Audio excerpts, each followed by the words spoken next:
dawn wind blew cold across the battlements of Winterfell. Lyanna Stark stood at the highest parapet she could climb to, her breath coming in gentle clouds, her cloak flaring behind her in a sudden gust. The sky above was just beginning to show the faintest traces of color, a drifting swirl of pink and silver that promised morning's approach. She might have stayed in bed longer, hidden beneath the furs, the warmth of the hearth still on her skin.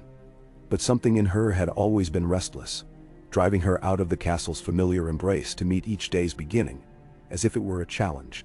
In her chest, the heaviness that sometimes claimed her without explanation felt a little lighter in the presence of the vast sky. She took in a steadying breath. She was called the She-Wolf by those who knew her fiery ways. It had become a kind of legend, a name whispered among the stable boys, the guardsmen, her siblings. Not all of it was kind. Some thought her too wild, prone to giving in to impulses instead of biding her time and minding her courtesies. Others admired her spirit, but it was only the quiet, solemn hush of dawn that revealed the truth of her soul. She was by turns courageous and uncertain, fierce and suddenly shy. There were times she found herself standing exactly as she was now, wondering at the world and her place within it, whether her heart would ever find a calling that felt right. Below, the yard was quiet. A single stable lad carried a bridle, leading a drowsy mare into the stable. From another corner came the deep voice of one of her father's guards. Even Winterfell, sturdy and sure, did not fully wake until after daybreak. Lyanna took a moment to remember how she had heard the word dragon, spoken in hushed, accusatory tones. She had overheard a conversation between her father and Maester Luwin once. The Targaryens were losing their hold on the Seven Kingdoms. Piece by piece, heartbreak by heartbreak, the realm seemed to slip ever closer to unrest.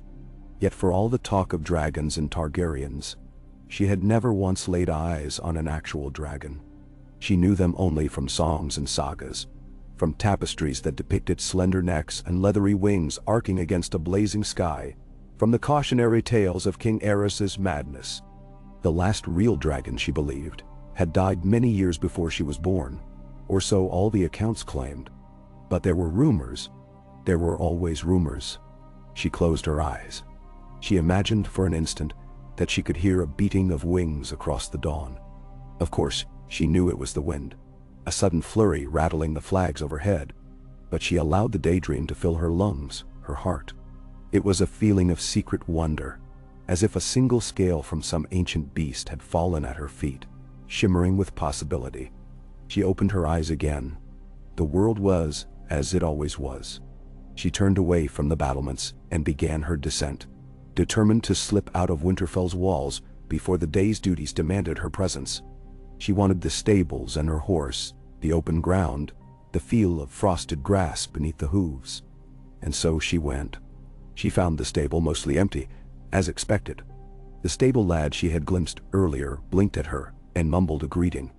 Lyanna nodded in return and moved further in. The scents of hay and horse and leather filled the air, comforting her in a way no musty castle hall could. She often came here when her head was too full of thoughts. As she neared her own mare's stall, she found the horse waiting, ears pricked, breath steaming. The mare nickered, and Lyanna's lips curved into a small, affectionate smile. There was no formal plan, no carefully laid route, only a desire to ride until she felt the tension ease from her shoulders. She was a Stark of Winterfell, but oh, how she longed for something more, something almost impossible to name. She led the mare from the stall, walked her out into the courtyard, and was just about to swing into the saddle when someone cleared their throat behind her. Lyanna turned, her hair whipping about her face in the cold breeze. Her father's steward stood, looking apologetic. "My lady," he said, dipping his head, "your presence is requested in the great hall by your lord father." She suppressed a sigh. She considered for the briefest moment ignoring the call. But she knew her father's summons was never lightly made. "Give me a moment," she said as politely as she could manage. Then she led the horse back into the stables, handed the reins over, and murmured a promise to return soon. The mare whickered, and Lyanna placed a gentle hand on its neck. A short while later, she strode into the great hall. It was still early, the tables mostly empty save for a few members of the household, breaking their fast on bread and porridge. At the high table sat Lord Rickard Stark. Her father, engaged in quiet conversation with Maester Lewin. Ned stood to the side, listening. Her older brother's calm eyes flicked up and found her. She felt a twinge of curiosity. Rarely did their father request her at such an hour. "Lyanna," her father said, beckoning her closer. "Good morning, child." She curtsied out of habit, then straightened. "Father, you wish to see me?" Rickard exchanged a glance with the maester. "There has been a raven," he said slowly, choosing each word as though it weighed heavily. "From King's Landing. The Crown Prince is holding a great tourney at Harrenhal, and all are invited to attend. I will go, and your brothers as well. And you, Naiterau." She stilled, her pulse quickening. "Harrenhal," she echoed, picturing the enormous, half-ruined fortress that loomed on the southwestern edge of the lake, called the God's Eye. She had never seen it, though she had heard the ballads. Stories of how Harren the Black had built it to be the greatest castle in the realm, how Aegon the Conqueror and his dragons had burned it. The melted towers still stood in testament to the folly of men who believed themselves invincible. It was a dark place, rumored to be haunted, but it was also rumored that half the nobles in Westeros would come.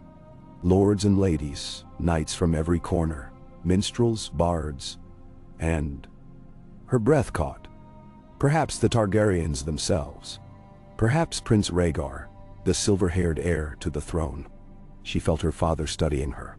"There will be other families there as well," he continued. "The Baratheons, the Aarons, the Lannisters, and no doubt many from the Riverlands and the Reach. You are nearly of marrying age, Lyanna. This is a chance for you to see the world beyond Winterfell, to be seen, and to make alliances that may help our family." Noxtanin. She tried to hide the pang of rebelliousness that flared inside her.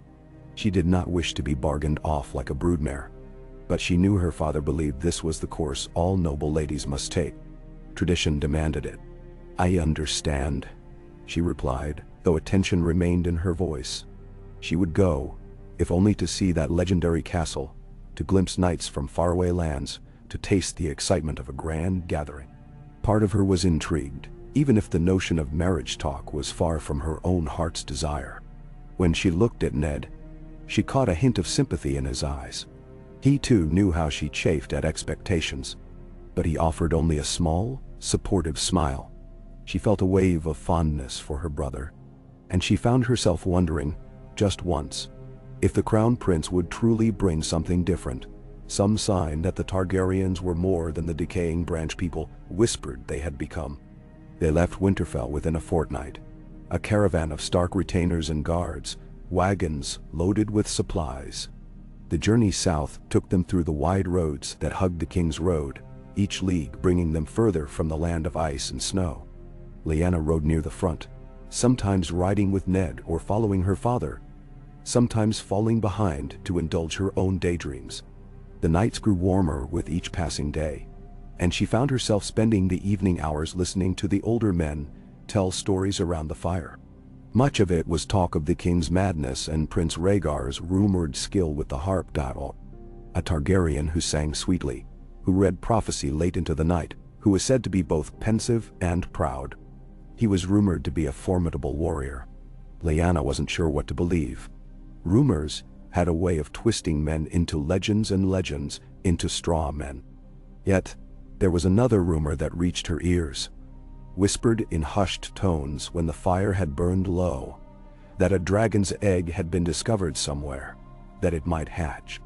She could not recall where the rumor had begun, nor who had carried it to their small group. Perhaps it was only the fancy of a bored hedge knight or the invention of a traveling bard. But she found the notion embedding itself like a thorn in her mind. An egg, a living creature of fire and scale, the last of its kind. She tried to imagine how it would feel to hold such a relic, to feel a strange warmth emanating from within. She knew it was just a child's fancy, the sort of story that gave rise to illusions. Yet she caught her breath at the thought that maybe, just maybe, not all the dragons had died.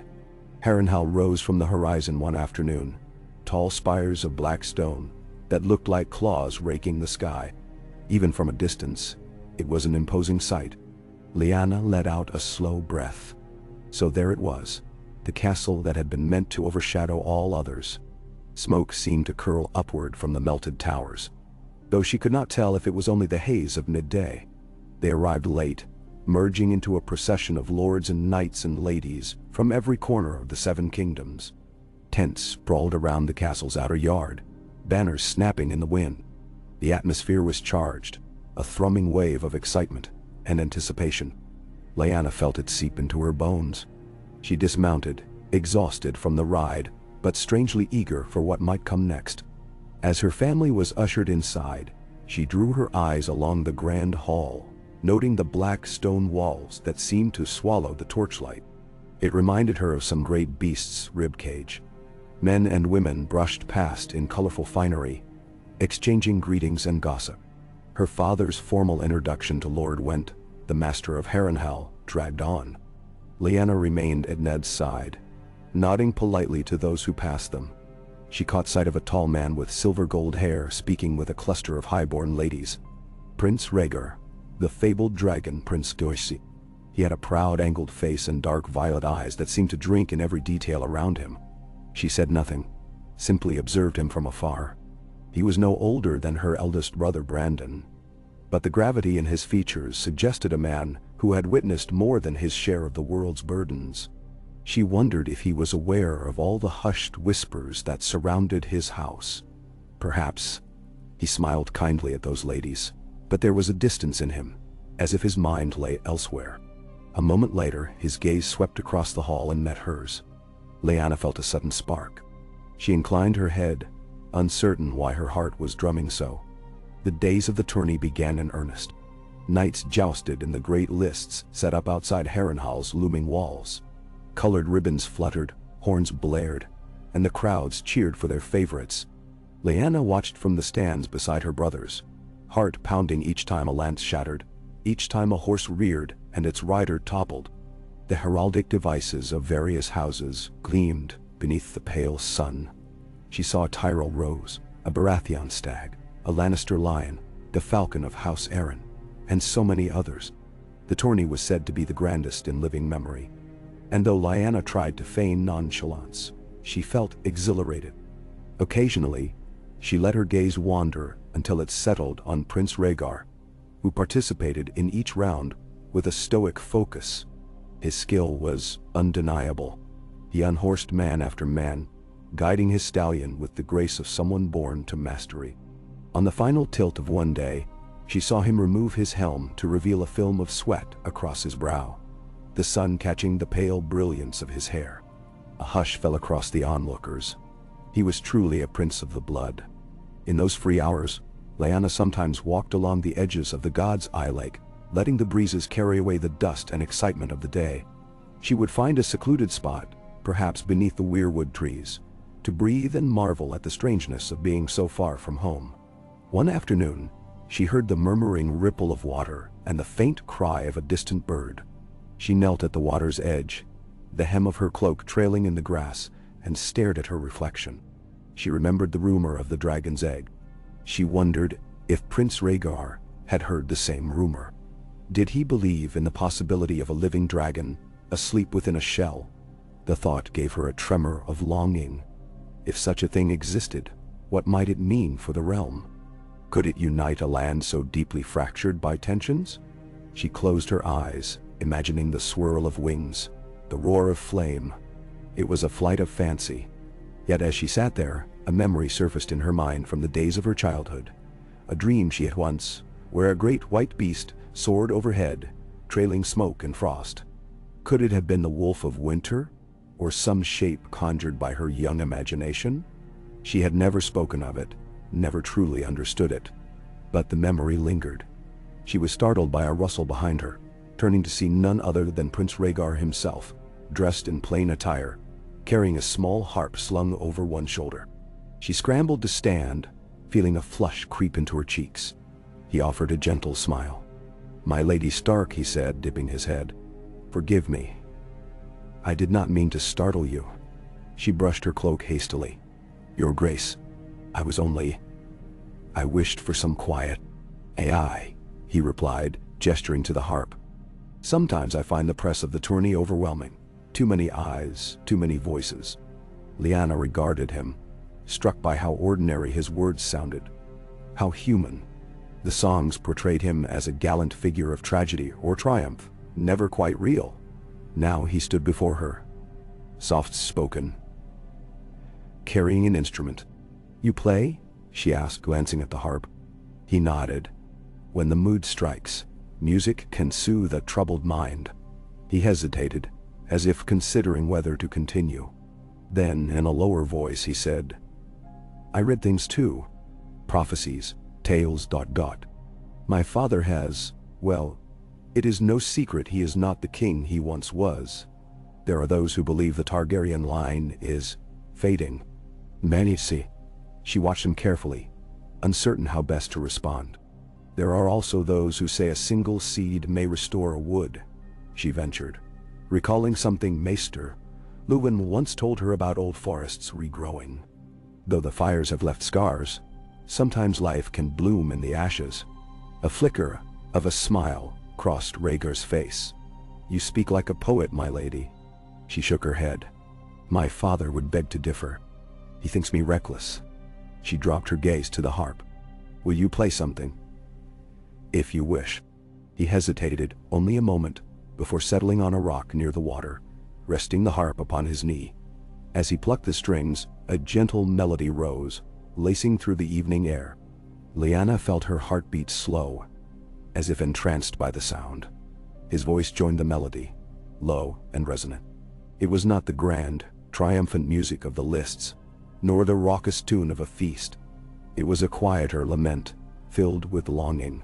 The chords drifted across the water, making it shimmer. For a moment she forgot the clamor of Harrenhal, the duties expected of her, even the gathering tension that lingered in every corner of the realm.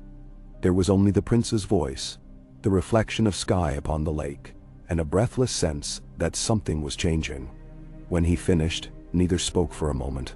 Then he lifted his eyes. They were very dark, set against the pale of his hair. He seemed on the verge of asking her something, but closed his mouth instead. Thank you, Lyanna said softly. It was beautiful. He nodded, and she sensed a sadness in him, a weight he carried. They parted ways soon after, but the memory of that encounter stayed with her. Over the next few days, the tourney continued, grander still.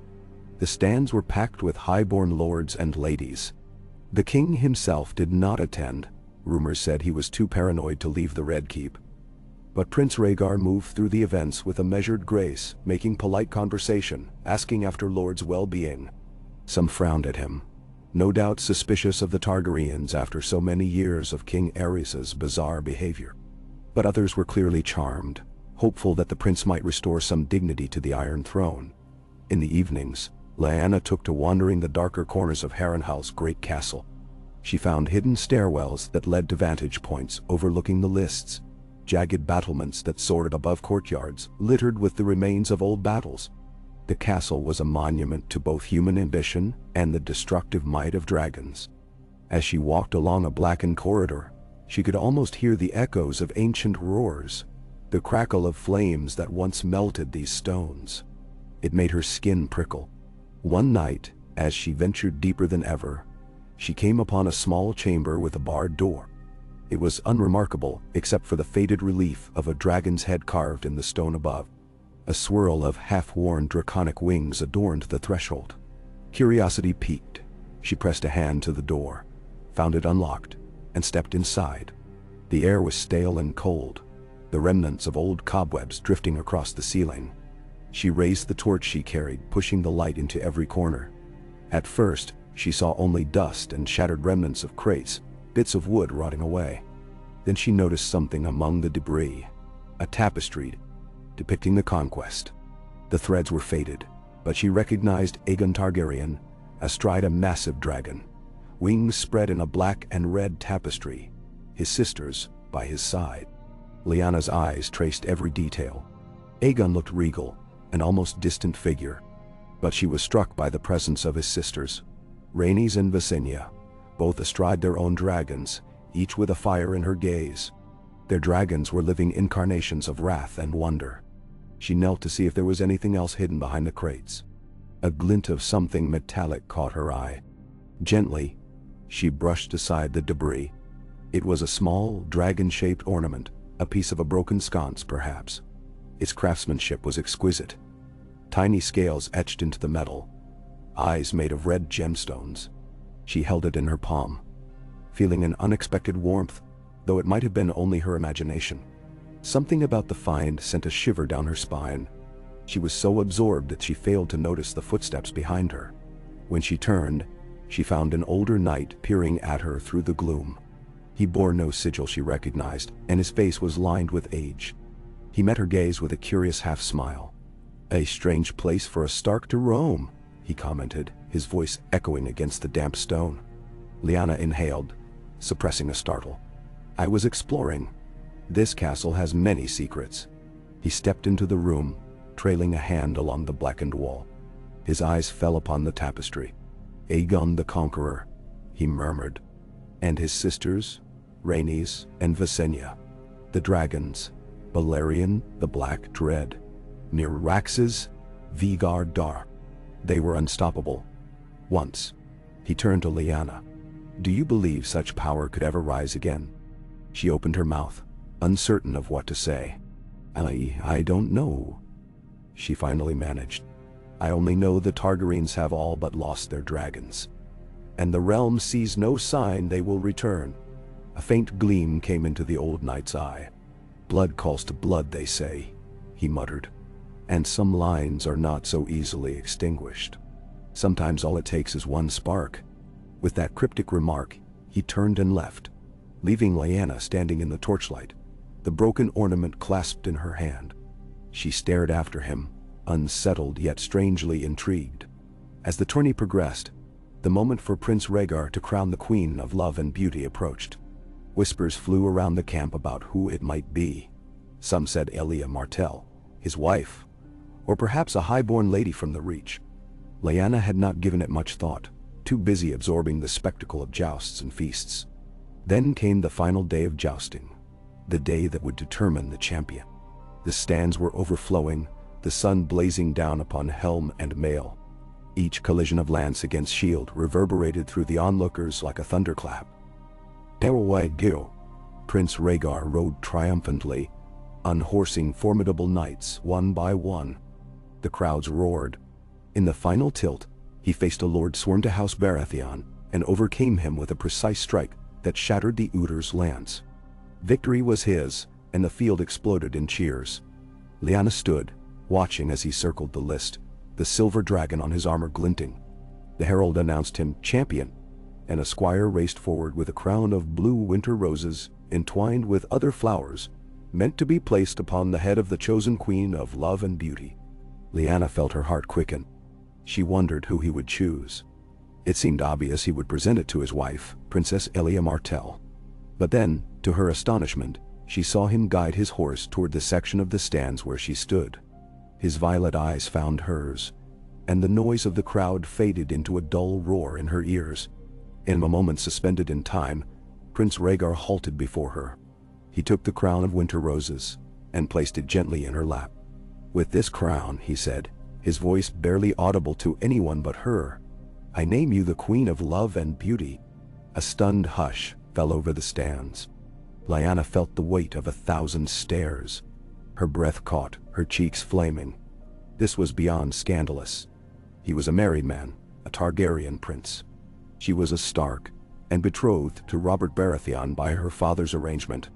As the hush began to break into agitated murmurs, she looked up at Rhaegar, saw the quiet certainty in his eyes, and felt a tumult of emotions crash over her like a wave.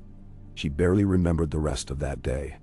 The crowd erupted in speculation, outrage, confusion. She caught sight of Brandon Stark's thunderous expression, Ned's look of disbelief.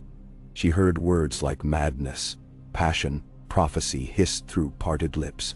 The tension around Harrenhal seemed to thicken, a mixture of awe and anger swirling around Rhaegar's brazen act. Yet for all of the scandal, Lyanna felt an undeniable pull. as if something deeper than reason bound her to the prince in that moment. The next time she saw him, he stood alone on the ramparts at twilight, his back to the charred stone. She approached, forcing herself to remain composed, though her heart hammered. "Why?" she demanded, her voice tighter than she meant it to be. He did not turn immediately. When he did, his gaze was troubled. "They speak of a prophecy," he said. "A prophecy that promises the return of the dragon in a time of greatest darkness. My father fell into madness chasing it. I found something else, a harpstring's whisper, a dream. They say a dragon has 3 heads. I believe that to mean..." He trailed off, struggling to articulate thoughts that seemed half-formed. "It compelled me to act. I cannot fully explain it. But from the moment I saw you, I felt that if the realm is to be saved, it must be done not through the madness of the king, but through something else. Through ice and fire." "Dull." She stared at him, her anger warring with an inexplicable sense of recognition. "That is no excuse for humiliating your wife, for shaming me in front of everyone. If this is prophecy, I want no part of it." Yet even as she said the words, she felt them ring hollow in her mouth. She had dreamed of dragons, yearned for something more than the cold walls of Winterfell, dreaded a loveless marriage to Robert Baratheon. Could she deny the spark that lit in her veins when Rhaegar had crowned her? He took a step closer, desperation flickering across his face. "Elia is dear to me, but she is ill, frail. There is more to this than romance. My father's court is a pit of shadows. I fear for the future." He paused, seeming to weigh his words. "You are the she-wolf. Everyone knows it. A spirit that cannot be tamed. I felt that you might be the one who can ride with me. If the dragon is to rise anew..." She put up a hand, a swirl of fear and fascination tightening her throat. "Stop," she whispered. "You speak madness." He lowered his gaze. "Perhaps, but sometimes madness is the only path to truth." He hesitated, seeming uncertain whether to say more. Then he turned and pressed something into her hand, closing her fingers around it. When he withdrew, she glanced down. It was a small figurine of a dragon, strikingly similar to the broken ornament she had found in the hidden chamber. But this one was intact, polished obsidian inlay. A faint shimmer ran across its black surface. "Keep it," he said. "If ever you need to remember that the old powers still stir beneath the surface of this realm, let this remind you." He left her there, holding the small dragon, every nerve in her body alight.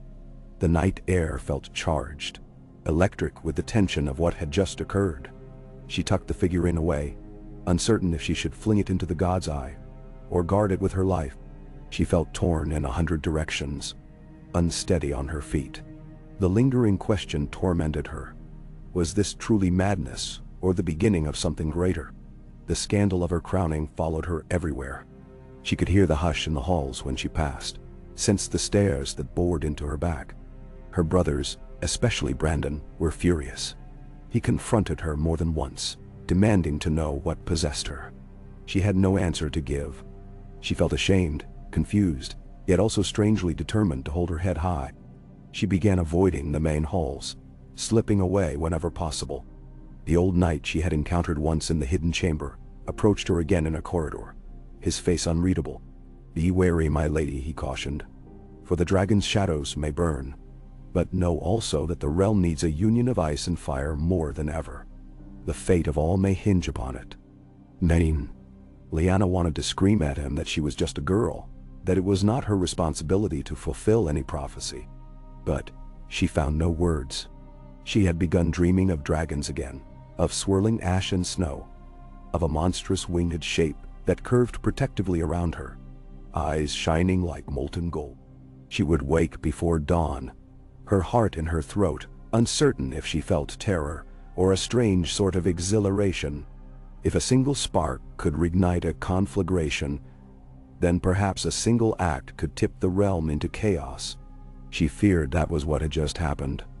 The rumor of a dragon's egg was still whispered by some, and more than once she caught men glancing at her as if she somehow were the cause of all these swirling omens. She thought of the tapestry, of Aegon the Conqueror's fierce sisters, each riding a dragon into battle, and she wondered, if she were born in another time, another life, would she have tried to claim a dragon of her own? One evening, restless and unable to sleep, she wandered to the black chamber where she had found the tapestry. The air was thick with a sense of haunted memory. She approached the tapestry again, the torchlight flickering across the embroidered dragons. Something about the black sconce ornament, the figurine from Rhaegar. It all seemed tied together by a thread she could not unravel. She touched the tapestry gently, half expecting the dragons to burst into flame beneath her fingers. Instead, she felt the cold texture of the cloth. But in her mind's eye, it was as though the great wings stretched, filling the chamber with silent roars. She remembered the old knight's words. Blood calls to blood. The Targaryen line had intermarried with the Stark centuries past, if the old rumors were true. Could there be a sliver of dragon's blood in her veins, enough to kindle something old and forgotten? It was an outlandish idea, one that would be mocked if she voiced it aloud. Yet the notion would not leave her. She closed her eyes, standing in the dim chamber, and let her mind drift. The wind outside carried the faint whiff of smoke from the campfires. When she opened her eyes, she thought she saw a flicker of movement in the tapestry, just a trick of the torch's shadow. She stood still, heart pounding. The illusions of Harrenhal were many, steeped in decades of rumor and darkness. And yet, she felt a creeping certainty that something real stirred in the gloom, something that reached across centuries to brush against her soul. She breathed in deeply and stepped away, heading back into the corridors. Tomorrow, she knew, there would be another feast, more jostling of lords and ladies, more attempts to decipher what Rhaegar's crowning of her could mean. If his father, King Aerys, learned of it, it might inflame the king's paranoia further. If her betrothed, Robert Baratheon, grew enraged, it could spark open hostility. If her father demanded satisfaction, it might sow bitter seeds between the North and the Crown. Chaos on every side, all because of a single wreath of winter roses. She could not deny she was frightened. Her life, once a straightforward path, albeit a path she had dreaded, was now an uncharted tangle of possibilities. She recalled the day Rhaegar found her by the god's eye, the quiet sharing of music and reflection. In him she had sensed a longing that mirrored her own, a desire to be more than the roles thrust upon them. Yet she could not guess whether that longing could overcome the labyrinth of politics and tradition that bound them both. At length, the day of the final feast arrived. Lyanna sat at the Stark table, picking at her food, too restless to enjoy the roast and sweetmeats served by Harrenhal's kitchens. Across the hall, she noticed Rhaegar in subdued conversation with his wife, Princess Elia. Lyanna felt a pang of guilt. Elia was gentle, regal in her own way, and the sadness etched on her face was unmistakable. Lyanna lowered her gaze, unsure of her place in this tragedy in the making. A group of bards began to play lively tunes, and some of the younger lords and ladies rose to dance. Ned nudged her gently, trying to coax a small smile. She appreciated his attempt, but the weight in her chest remained.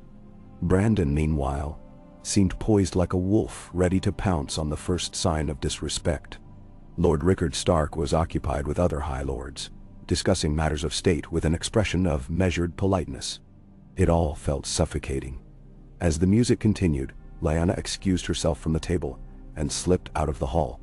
She made her way through the torchlit corridors, eventually finding a dim side passage that led to the castle's outer ramparts. The cool air hit her face, and she drank it in gratefully. From here, she could see the wide sprawl of tents, the flickering lights of many fires. Above, the sky was a swath of midnight velvet strewn with stars. She closed her eyes and leaned against the cold stone. How had her life become so complicated in such a short span?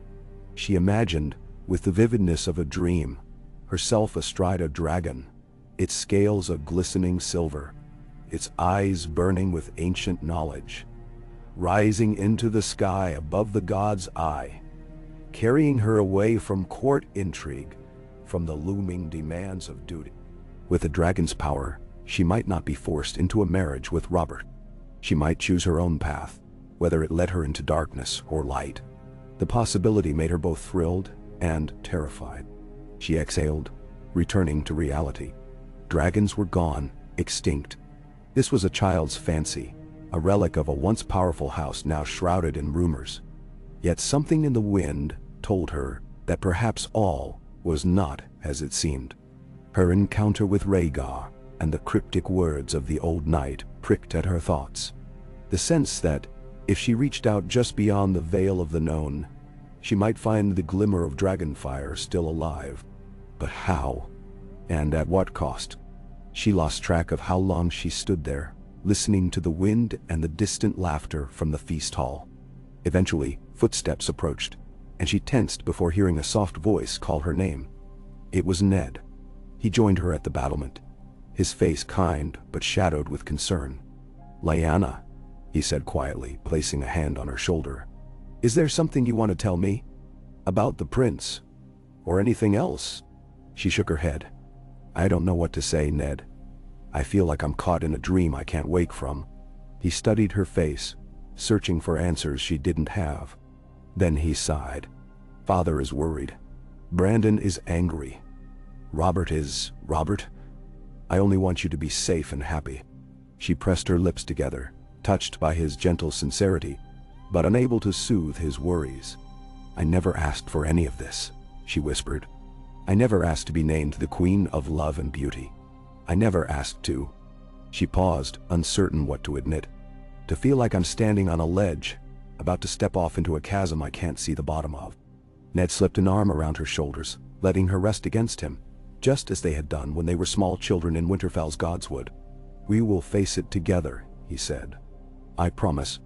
She closed her eyes, taking what comfort she could in her brother's presence. Yet she knew that soon enough, the feasting would end. The tourney would conclude. And the world outside Harrenhal's gates would clamor for answers. The crown, the north, the realm itself, all would have an opinion on what had transpired. She also knew that Rhaegar would not remain silent forever. That old knight's words echoed in her mind, about blood calling to blood, and the realm needing a union of ice and fire. She didn't know if she believed in prophecy, but she felt the tug of a destiny that was not entirely her own making. Later that night, she found herself gazing once more at the small obsidian figurine Rhaegar had given her. By the light of a single candle, she turned it over in her hands. The polished black surface glinted, reflecting the flame. She thought of everything the Targaryens once were, the unstoppable force that reshaped Westeros.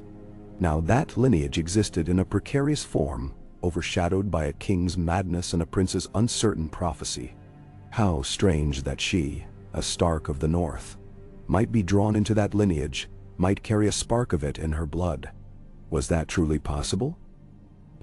Her hand curled around the figurine, and she felt a strange warmth, as though it pulsed with a heartbeat all its own. She reminded herself it was only carved stone, no life in it. Yet in that moment, she could almost hear a distant roar, a call that beckoned her forward. Into what? She did not know, only that there was no turning back.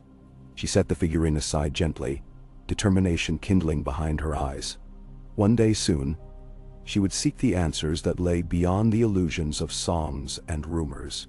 If a dragon slept beneath the ashes of time, she might be the one to wake it, or she might be consumed by its flames.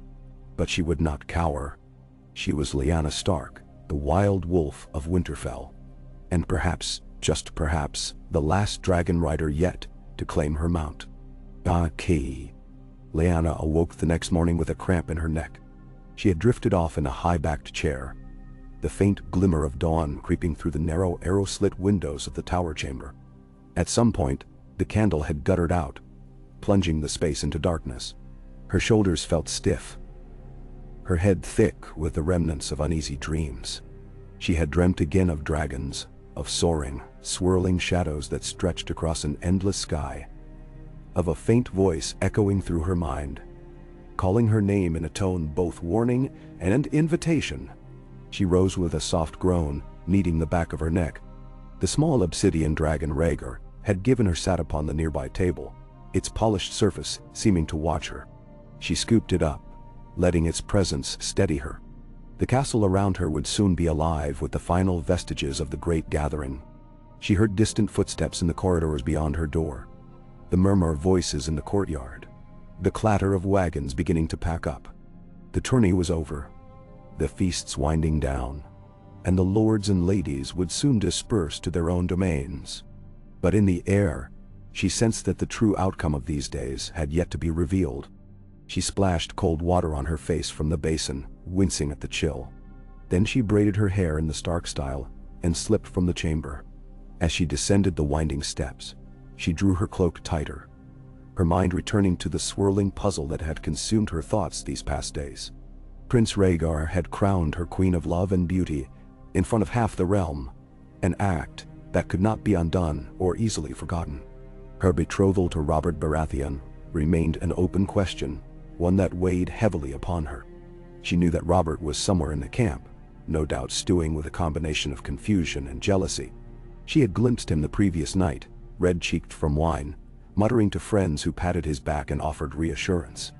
She felt a twinge of guilt that she had not gone to him, had offered no explanation. But how could she explain something she barely understood herself? She slipped through a side courtyard, listening to birds calling from the eaves. A pair of servants bowed low as she passed, their eyes casting sideways glances at her. She imagined how the rumor mill must be churning. Perhaps they thought her an enchantress, bewitching the prince. Perhaps they believed she was in the midst of some grand romance. If only they knew the restless swirl of confusion in her chest, the way she grasped desperately for answers about her own destiny. She could feel the weight of expectation pressing down from all sides, as though she stood beneath a single support beam of a rotting roof. In a more secluded corner, she found Ned waiting. He was leaning against the mossy wall, arms folded, his gray eyes scanning the yard. When he saw her, he offered a small, relieved smile. She realized at once how worried he had been. They embraced in a brief, wordless greeting. "The horses are being readied," Ned told her quietly. "Father wishes to depart soon." Brandon's already out front, sharpening his temper on anyone who crosses his path. Lyanna sighed. "I expected as much." Then, she glanced around. "Where's Robert?" Ned pursed his lips, likely deep in his cups again, or off boasting with the other younger lords. "You know how he is, brash as ever. But I think he's genuinely hurt by all this. If you wish to speak with him, you should do so soon. Once we leave Harrenhal, I doubt you'll get much private time together, unless you ride beside him." Nibsherben. She felt a flicker of shame. Robert was so certain of his own love for her. So certain, in fact, that he believed she must match his feelings wholeheartedly. Yet she found it hard to express something she did not truly feel. She liked Robert, she even felt fondness for him. But a sharper, deeper sentiment was lacking. Was that what had driven her toward Rhaegar's strange intensity? She didn't know. She only knew that she owed Robert some kind of honesty. She told Ned she would try to find him before the day's end. First, however, she needed a moment alone, to gather her thoughts in the Godswood. Perhaps the hush of the trees might grant her a sliver of clarity. Ned nodded and let her go, saying he would stall the departure as best he could. Harrenhal's Godswood was less impressive than the one at Winterfell, smaller and more stifled by the looming black walls that dwarfed it. Yet it was a quiet refuge. She entered beneath tangled branches, inhaling the scent of damp earth. Autumn's earliest touches had begun to rustle in the leaves. A small path wound between gnarled trunks. The weirwood at the heart of the enclosure looked ancient, its bark creviced with age, a solemn face carved into its trunk. Lyanna approached it slowly, placing a hand against the wood. The red leaves, shaped like hands, whispered overhead in a faint breeze. She closed her eyes, trying to calm the frantic swirl of her mind. She thought of Winterfell's weirwood, and how many times she had knelt before it as a child, how she used to tell it her secrets and her dreams. She had once believed the old gods listened. Maybe they still did. The hush of the Godswood enveloped her, a cloak of silence that eased the tightness in her chest. She could almost imagine the face in the tree turning to regard her, offering neither judgment nor comfort, only watchfulness. She whispered under her breath, almost too softly to hear, "If you're there listening, tell me what I should do."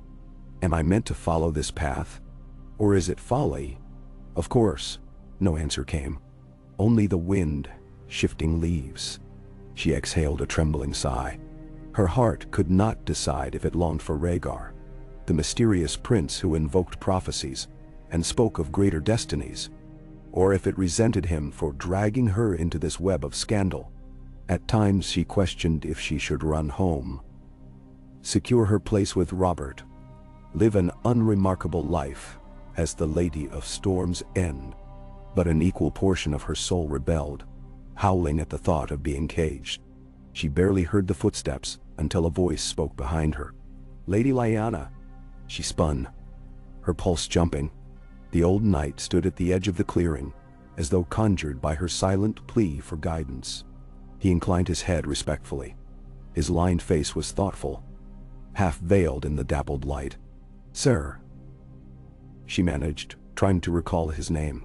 She did not believe he had ever given it. He observed the weirwood, then turned his gaze to her. "You are troubled." She laughed softly, a mirthless sound. An understatement, I'm afraid. He moved a step closer. She caught a hint of leather and steel, a faint scent of polishing oil. "Harrenhal's walls hold many stories," he said, voice low. "Echoes of conquest and ruin, hope and despair. Men see only the charred stones and the melted towers, forgetting that it was dragonfire that shaped this place's fate. Tell me, does it disturb you to be so near that legacy? Or do you feel drawn to it?" Her throat tightened. "You speak as though I'm part of that legacy." He gave a slow nod. "Perhaps you are." His gaze flicked to her braided hair, then to the weirwood's carved face. "If you believe that blood can sleep, then remain content in your present life.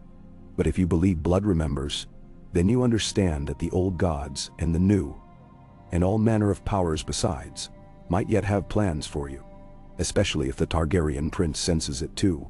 Now, she looked down, scuffing the ground with her boot. "Prophecies," she murmured bitterly. "I never cared for them. They've caused more sorrow than joy in this realm. Ask any maester, and they'll tell you prophecy is a sword without a hilt." A ghost of a smile touched his lips. A wise observation. Yet sometimes the sword is all that stands between the realm and the darkness. Even a sword without a hilt can still be wielded if one is brave enough to bear the cuts. He glanced around as if ensuring no one else could hear. "Remember, my lady, that if you carry both the wolf's blood and the dragon's flame, you must harness both. Neither alone can protect you from the storms ahead." Her eyes narrowed slightly. "Who are you, sir, that you speak to me of such things?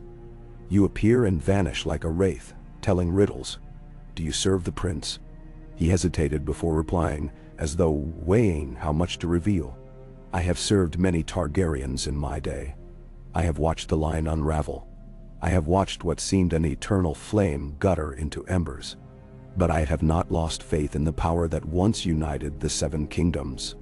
Yet whether that power still has a rightful place in today's realm, I cannot say.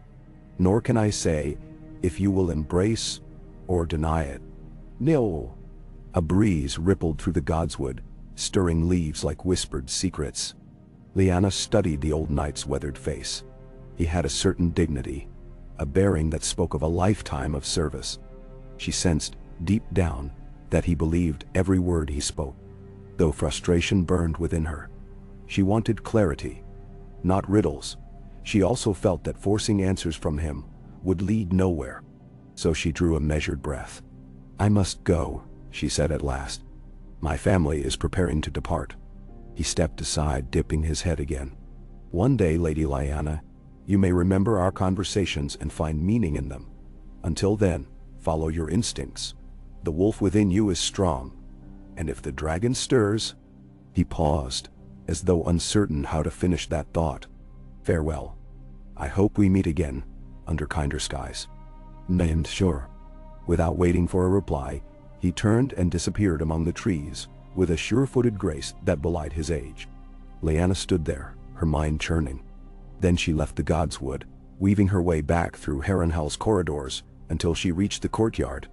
She found her father's party gathered in various states of readiness. Lord Rickard stood near the wagons, speaking to a bannerman about the upcoming journey. Several Stark guards were double-checking the horse's tack. Brandon was pacing, the tension in him plain. She saw Ned step out of the stable, glancing around as though searching for her. A retinue of camp followers and servants bustled about, eager to leave the uneasy aura of Harrenhal. Lyanna caught Ned's eye, and he beckoned her over. "Where have you been?" he asked. His tone was gentle, but she heard concern beneath it. "Father is eager to be on the road." She drew in a breath. "I went to the Godswood. I had a conversation." Ned did not pry. Instead, he gave a slow nod. "It's good you found a moment of peace. Now we must see if you'll speak with Robert. Or do you prefer to wait until we're traveling?" "Nest." Lyanna glanced around, her gaze scanning the courtyard for Robert's broad shoulders and unmistakable black hair. "I should speak with him now," she said. "Better to clear the air before we ride." Ned squeezed her arm in silent encouragement, then left her to it. She spotted Robert near a group of young knights. Even from a distance, she could see a stiffness in his posture that was uncharacteristic. Normally, Robert was the life of any gathering, his laugh carrying across a feast hall. Now, he stood with his arms folded, a dark scowl overshadowing his usually boisterous features. She approached, and the knights took the cue to bow briefly to her, then make themselves scarce. Robert turned, arms still crossed. For a moment, neither spoke. She took in the bruise-like shadows under his eyes, the faint reek of stale ale clinging to him. "Robert," she began quietly. He lifted his head, lips forming a taut line. "Lyanna." She could feel the tension in every syllable, the unspoken question burning beneath his calm facade. He had the look of a cornered animal, uncertain whether to lash out or retreat. She steeled herself, forcing her voice to stay level. "I owe you an apology for the confusion. This is not how I wanted things to be." Robert let out a short, humorless bark. "Confusion, she calls it. My betrothed is crowned queen of love and beauty by another man. No, not just another man, but Prince Rhaegar Targaryen. And I'm supposed to believe it's a little misunderstanding?" She bristled but held her tongue. She had expected anger and hurt.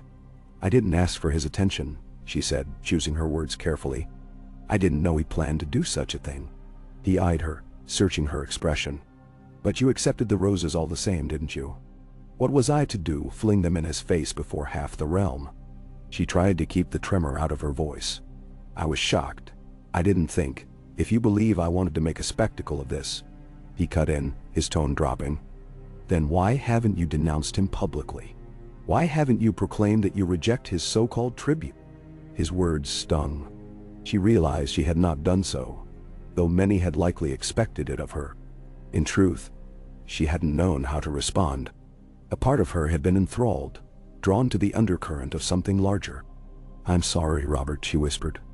"I know I hurt you. That was never my wish." He breathed heavily, some of his anger melting into weariness. "I love you, Lyanna," he said, voice raw. "You know that. The prince can spout all the songs he wants, but he can't hold a candle to the fire in my heart. Don't let him steal you away." His plea made her heart twist. She stepped closer, lowering her voice so as not to be overheard. "I don't belong to him," she said honestly. "Nor do I belong to you. I'm not some pretty prize to be hoisted above a crowd. I am my own person." Robert's jaw clenched. "Hey, you're your own woman," he managed. "But a betrothal is a promise. A vow. Have you lost faith in what we have? Are we not meant to be wed?" She studied his face, saw the pain there. She felt a twinge of guilt that she could not return the depth of his ardor.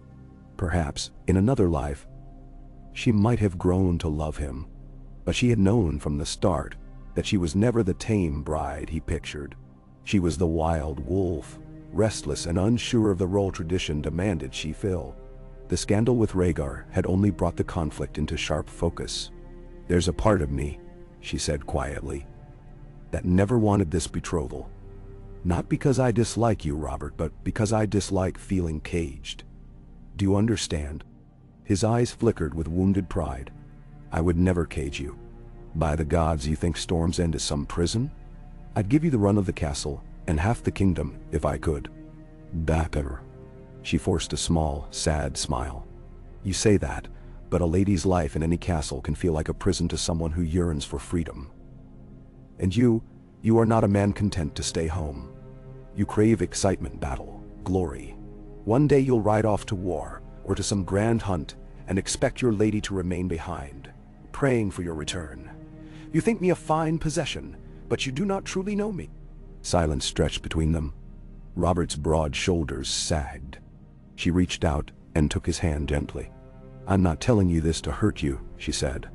I only want you to see the truth of me, so you won't chase illusions. I'm no delicate flower waiting to be plucked by a conquering hero. I'm a Stark of Winterfell, with the wolf's blood in my veins, and perhaps... She paused, feeling a surge of conflicting emotions. Perhaps more than that. He studied her, clearly baffled by her final words. Then he sighed, drawing her hand to his chest. Then help me understand, he said softly. Or at least promise me this. You won't let that damn dragon steal you from me. She could not answer that directly, for she did not know if it was a promise she could keep. Instead, she bowed her head. We will speak more on the road, she said. For now, let us at least depart Harrenhal in peace. He exhaled, nodding grudgingly, and released her hand. She gave him one last, searching look, then turned away, uncertain if she had managed to soothe or only deepen the wound. Either way, the conversation left her feeling raw, her nerves fraught with tension. Not long afterward, the Stark party made ready to depart. Horses snorted in the crisp morning air, wagon wheels creaked, and banners snapped. Lyanna mounted her mare, adjusting the reins. She glanced around, half hoping she might see Prince Rhaegar one last time, though she was not certain what she would say if she did. But there was no sign of him, nor did the old knight reappear. It seemed that, for now, she was meant to leave Harrenhal with more questions than answers. Her father gave the order, and the small procession began to move through the castle gates. Lyanna guided her horse alongside Ned's, falling into a steady canter. Brandon rode near the front, jaw set in a grim line, speaking occasionally with their father. Robert Baratheon's retinue followed not far behind, though Robert himself kept a distance, lost in his own thoughts. Lyanna tried to keep her focus on the road ahead, ignoring the undercurrent of tension that simmered within their group.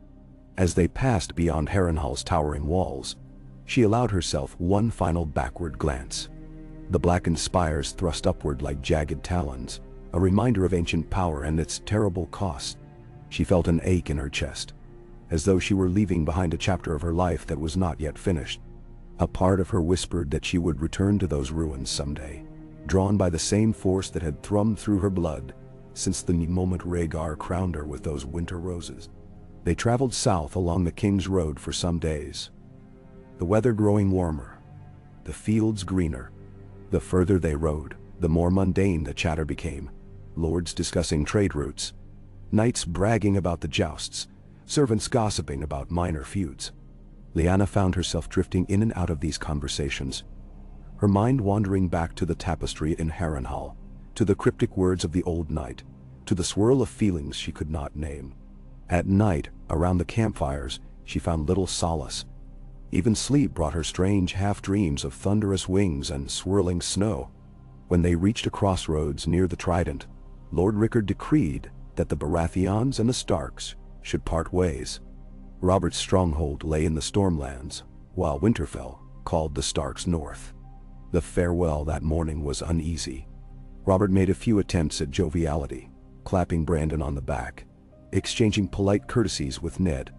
But when he came to Lyanna, the mood sobered. He stood before her, arms crossed, his stormy eyes searching hers. "I'll see you soon," he said, voice low, so that only she could hear. "No matter what doubts plague you, know that I won't give up easily. Remember that, my wild wolf." She pressed her lips together, not wishing to fan his hopes but also not wishing to wound him further. "Farewell, Robert," she murmured, and touched his arm briefly. They parted, and she watched the Baratheon train recede into the distance. Bright stags on gold banners waving in the morning sun. She wondered if Robert would find some sort of release in the hunts and feasts of Storm's End, or if he would nurse his hurt until it curdled into fury. Either way, she could not stop him. The Starks turned north, heading for the Riverlands. The journey took on a familiar pattern. They followed the winding roads, stopped at inns or with friendly bannermen, pressed on day by day.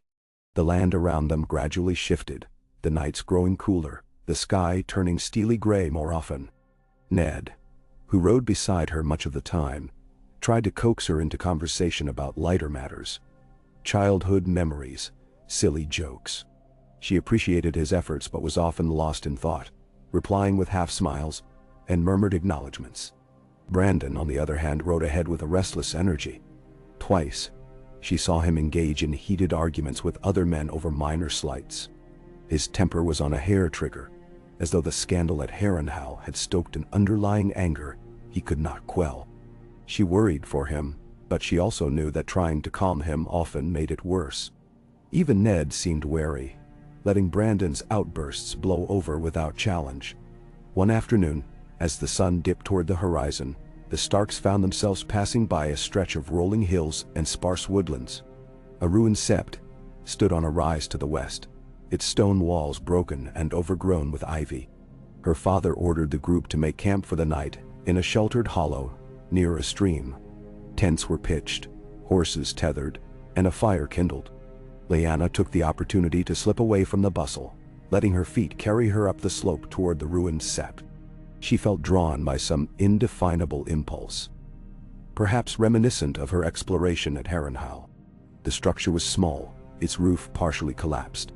What remained of the stained glass windows sat in shards around the perimeter. Lyanna picked her way through the debris, careful not to catch her cloak on jagged edges of stone. Inside, an overgrown altar stood draped in cobwebs. She knelt to examine a fallen statue of the mother, the face worn smooth by wind and rain. The air was damp and cool. She heard footsteps behind her. Startled, she turned to see Ned entering through the crumbled doorway, his brow furrowed with concern. "Lyanna, it's nearly dusk. You shouldn't wander off alone." "I'm hardly in danger here," she said gently, though she appreciated his worry. "It's peaceful." He moved closer, frowning at the ruined statue. "It's eerie, more like." She let out a low laugh. "I prefer eerie to stifling banter by the fire." She paused, picking at a loose thread in her cloak. "Ned, do you ever wonder if we Starks are meant for something more than marriage alliances and border squabbles? Our line is ancient, older than the Andals who raised these septs. Sometimes I feel, I can't explain it, as though a piece of me belongs to an older magic." He regarded her quietly, then crouched near her, resting his hands on his knees. "I felt the presence of the old gods in the Godswood at Winterfell," he said. "That's magic enough for me." "What are you getting at?" She hesitated. She had kept the secret of the obsidian dragon close, even from Ned, but a part of her yearned to confide in him. She took a breath, rummaging in her satchel until her fingers closed on the small figurine. Holding it out, she let Ned see the gleaming black shape. "What is that?" he asked, voice hushed with curiosity. "Something Prince Rhaegar gave me," she admitted. "He told me to keep it as a reminder that the old powers still stir." Ned stared at the tiny dragon. "It's carved from dragon glass. Obsidian. The children of the forest once used such material for their blades." He shook his head. "Why would he give you this?" Her lips pressed into a thin line. "He spoke of prophecy, Ned. Something about the dragon having 3 heads. He implied that She paused, struggling to find the words. "That I might be part of restoring that ancient Targaryen power. I don't know what to believe. Part of me feels drawn, as though something in my blood answers the call." "Then Twain." Ned's expression turned grave. "Dragons and prophecies," he murmured, as though tasting the bitterness of those words. "Such talk never ends well. The Targaryens have wrought both greatness and horror upon Westeros. You must be cautious, sister. If Brandon or father suspected you were entangled with Rhaegar's ideas." She closed her hand around the figurine. "I know. That's why I've told no one but you." Ned lowered his gaze, the flickering light from the broken window casting shadows on his face. "What do you want from this, Lyanna? We return to Winterfell soon. And then, I don't know how father will proceed. Will he push the betrothal to Robert forward? Will the prince seek you out again? She rose, pacing a short line across the dusty floor. I don't have answers. I only know I feel unsettled, as though my life is at a crossroads. One path leads me back to Winterfell, eventually to Storm's End, to a marriage that feels stifling. The other path is hazy, but it calls to me all the same. Do you think I'm mad to even consider it? He stood, placing a hand on her shoulder. You're not mad. You're torn between duty and something else. But be careful, Lyanna. Our house is proud, and our father does not take kindly to shame. If he believes your heart is swayed by the Targaryen prince, the consequences could be dire. And Robert.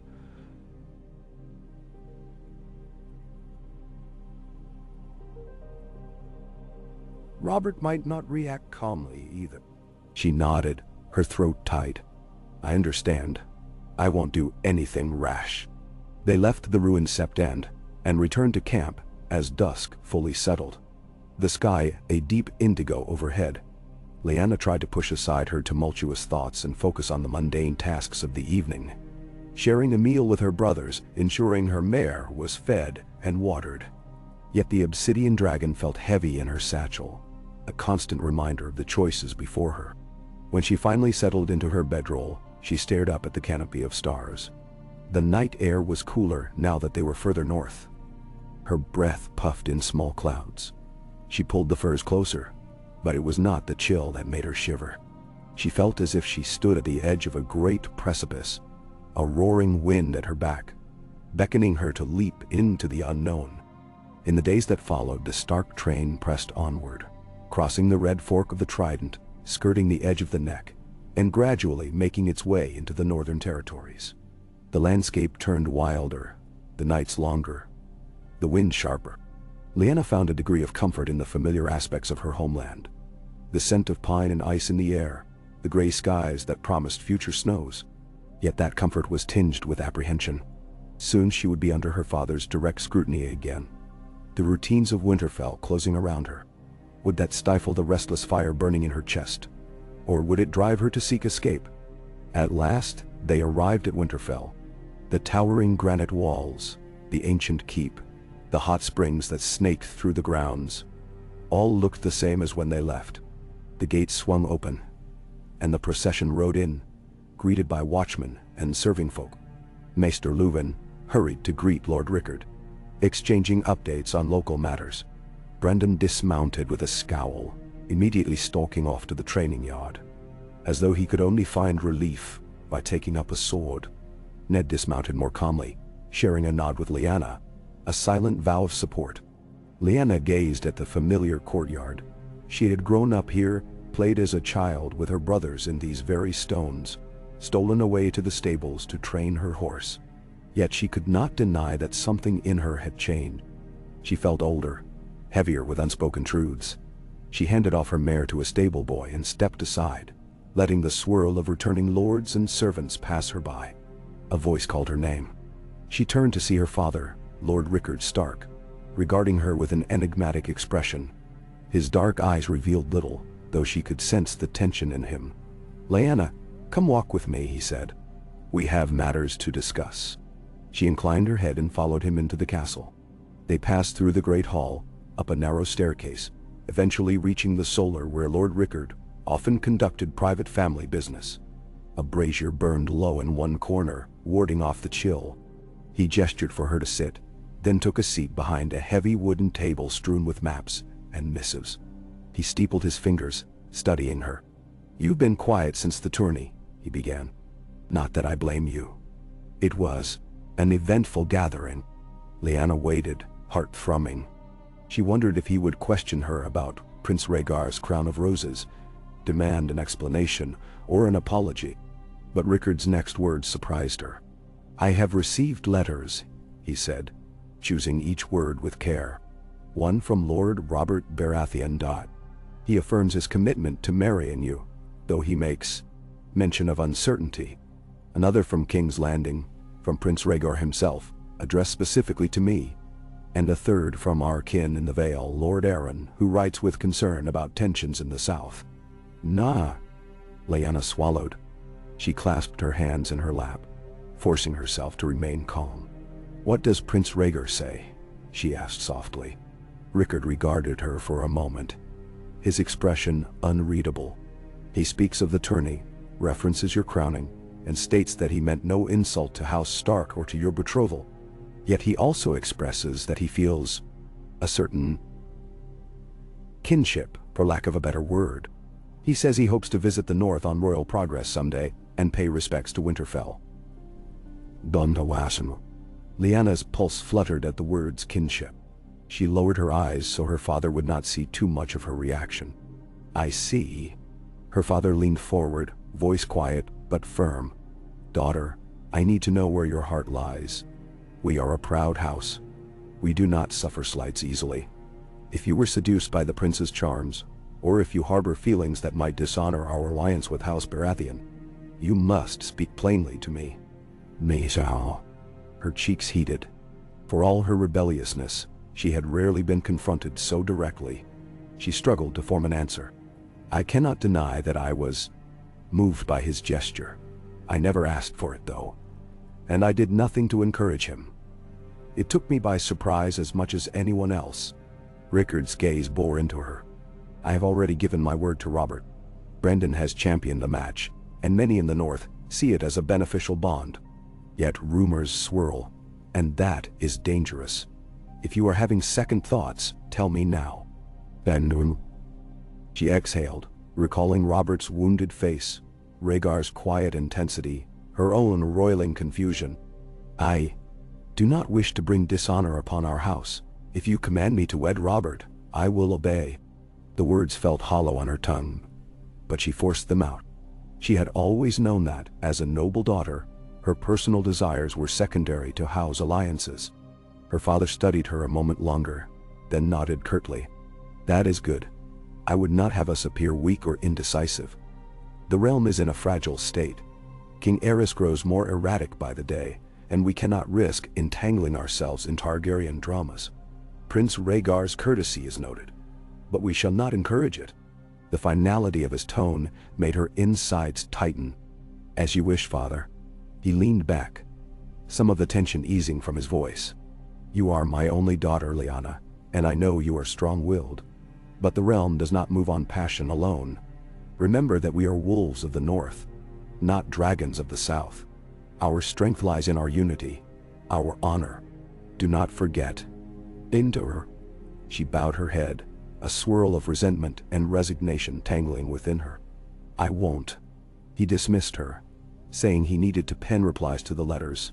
She left the solar, feeling as though the walls of Winterfell had grown closer, narrowing her path. Her father's stance was clear. Honor the betrothal. Avoid further entanglement with House Targaryen. And as a dutiful daughter, she was expected to abide by it. But what if the old knight's riddles had meaning? What if Rhaegar was right, that there was more at stake than a marriage alliance? She thought of the obsidian dragon hidden away in her chamber and felt its silent call. She tried to settle back into her life at Winterfell. Days turned into weeks. She rode in the training yard, practicing her horsemanship. She pestered Maester Luwin with questions about the conquest, about the history of dragons, about how houses might share bloodlines from centuries past. He responded with carefully measured lessons, citing how some Stark bannermen once allied with Targaryens, how old lines sometimes crossed, but he lacked any definitive record of a Stark bearing a dragon's blood. Lyanna's frustration grew, though she never revealed the deeper reasons behind her curiosity. As autumn advanced, and early snow dusted Winterfell, Lyanna stood one morning on the castle walls, watching the flurries swirl across the courtyard. The cold air bit at her cheeks, yet she found some solace in the familiar chill. She felt Ned approach, his boots crunching lightly on the freshly fallen snow. Winter is coming, he said, quoting their house words with gentle solemnity. She nodded. I wonder if the prince has ever seen snow, she mused, half to herself. Proper northern snow. not just the flurries that might dust King's Landing once a decade. Ned glanced at her.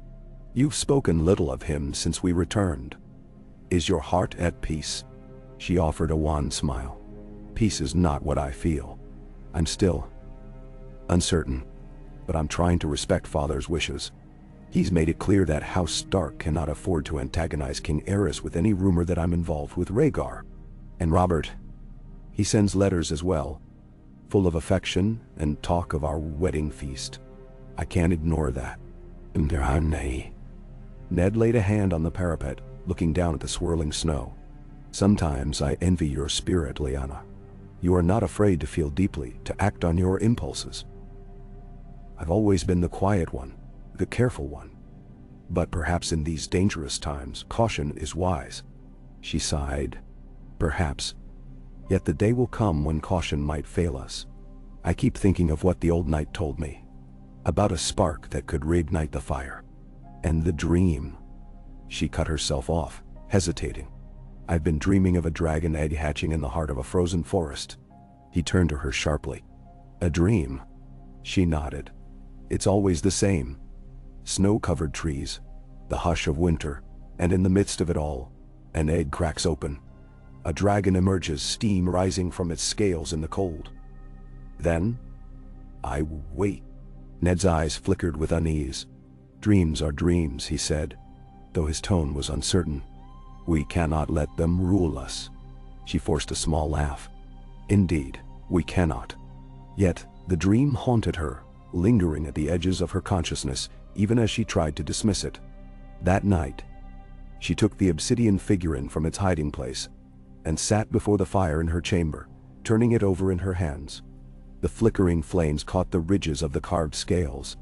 She ran her thumb over the dragon's head, letting the warmth of the fire seep into her. The window rattled with a gust of cold wind, but she hardly noticed. Instead, she thought of the tapestry at Harrenhal, of Aegon, Rhaenys, and Visenya soaring on dragonback. She thought of Prince Rhaegar, his sorrowful eyes, his words of prophecy. She thought of her own restless soul, how she longed to find a purpose beyond the confines of duty. When she finally extinguished the fire and crawled into bed, she was no closer to an answer. But deep within, she felt a stirring, like embers beneath ash. If the realm demanded she submit to a certain fate, she might yet defy it. Perhaps she would be forced to choose between loyalty to her house and the call of the dragon. Or perhaps she would find a path that honored both. For now, she let the wind howl against Winterfell's walls, and in her sleep, she dreamed of a dragon with ice-crusted wings, circling high above a wolf that howled under moonlit snow. In the weeks that followed, Winterfell fell into its usual rhythms. The larders were stocked for the approaching winter. The household bustled with tasks, from preserving meats to stitching heavier garments. Brandon ranged to and fro, sometimes disappearing for days at a time to visit bannermen or ride to Moat Cailin on small errands. Ned devoted himself to his duties, working closely with Maester Luwin. Lord Rickard oversaw it all, mindful of every detail that would keep their people fed and safe when the snows deepened. Lyanna tried to busy herself with tasks as well, checking the stables, hunting occasionally in the nearby woods, offering help to the steward. But her heart remained restless, her mind drifting south to the idea of dragons and prophecy. Each new dawn, she woke half expecting a raven from King's Landing or Dragonstone, summoning her with some new revelation. None came. The realm seemed quiet, although she sensed it was the uneasy quiet before a storm. Robert's letters arrived at intervals, filled with declarations of love and talk of forging a future together. Sometimes he enclosed small tokens, like pressed flowers from the Stormlands or bits of poetry that he'd had a court-bard pen in her honor. She read them all, touched by his devotion, yet unable to reply with equal fervor. She wrote back politely, thanking him, assuring him she was well, but never addressing the deeper uncertainties in her heart. One late afternoon, as she walked along the upper battlements, an unexpected figure came riding through Winterfell's gates, a messenger bearing the sigil of the Crown Prince. Lyanna's breath caught. She hurried down the steps, ignoring the chill in the wind. By the time she reached the courtyard, Ned and Maester Luwin were already speaking to the rider, who looked travel-worn and anxious. The man held out a sealed parchment. "This is for Lord Rickard Stark," the messenger said in a subdued tone. "From His Grace Prince Rhaegar, delivered at his command." Lyanna watched from a few paces away as Maester Luwin took the parchment. He and Ned exchanged glances before hurrying off to find Lord Rickard. The messenger dismounted, clearly relieved to have reached his destination. Lyanna lingered for a moment, tempted to approach him, to ask the nature of the letter. But she knew that would only raise suspicions. She forced herself to walk back inside, though her pulse hammered with the thought that Rhaegar had written again. That evening, her father called a private gathering with Ned and Brandon.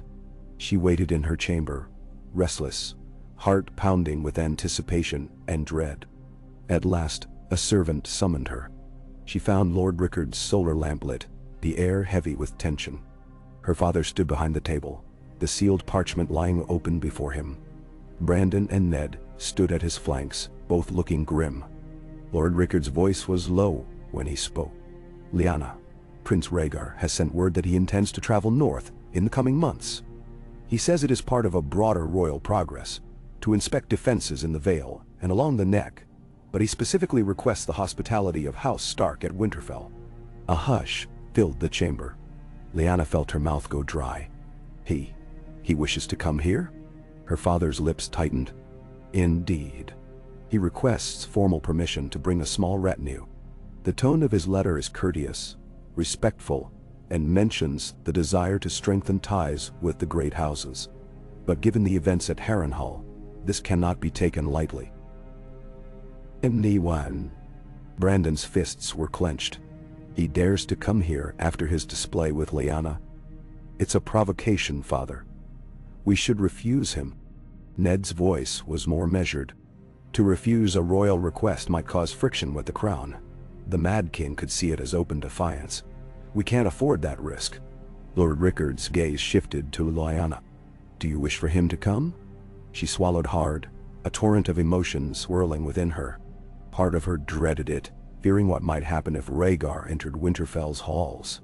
Another part of her felt a surge of excitement, the flicker of destiny stoked anew. She tried to gauge the expression on her father's face. He was not a cruel man, but he was pragmatic, protective of his family's honor.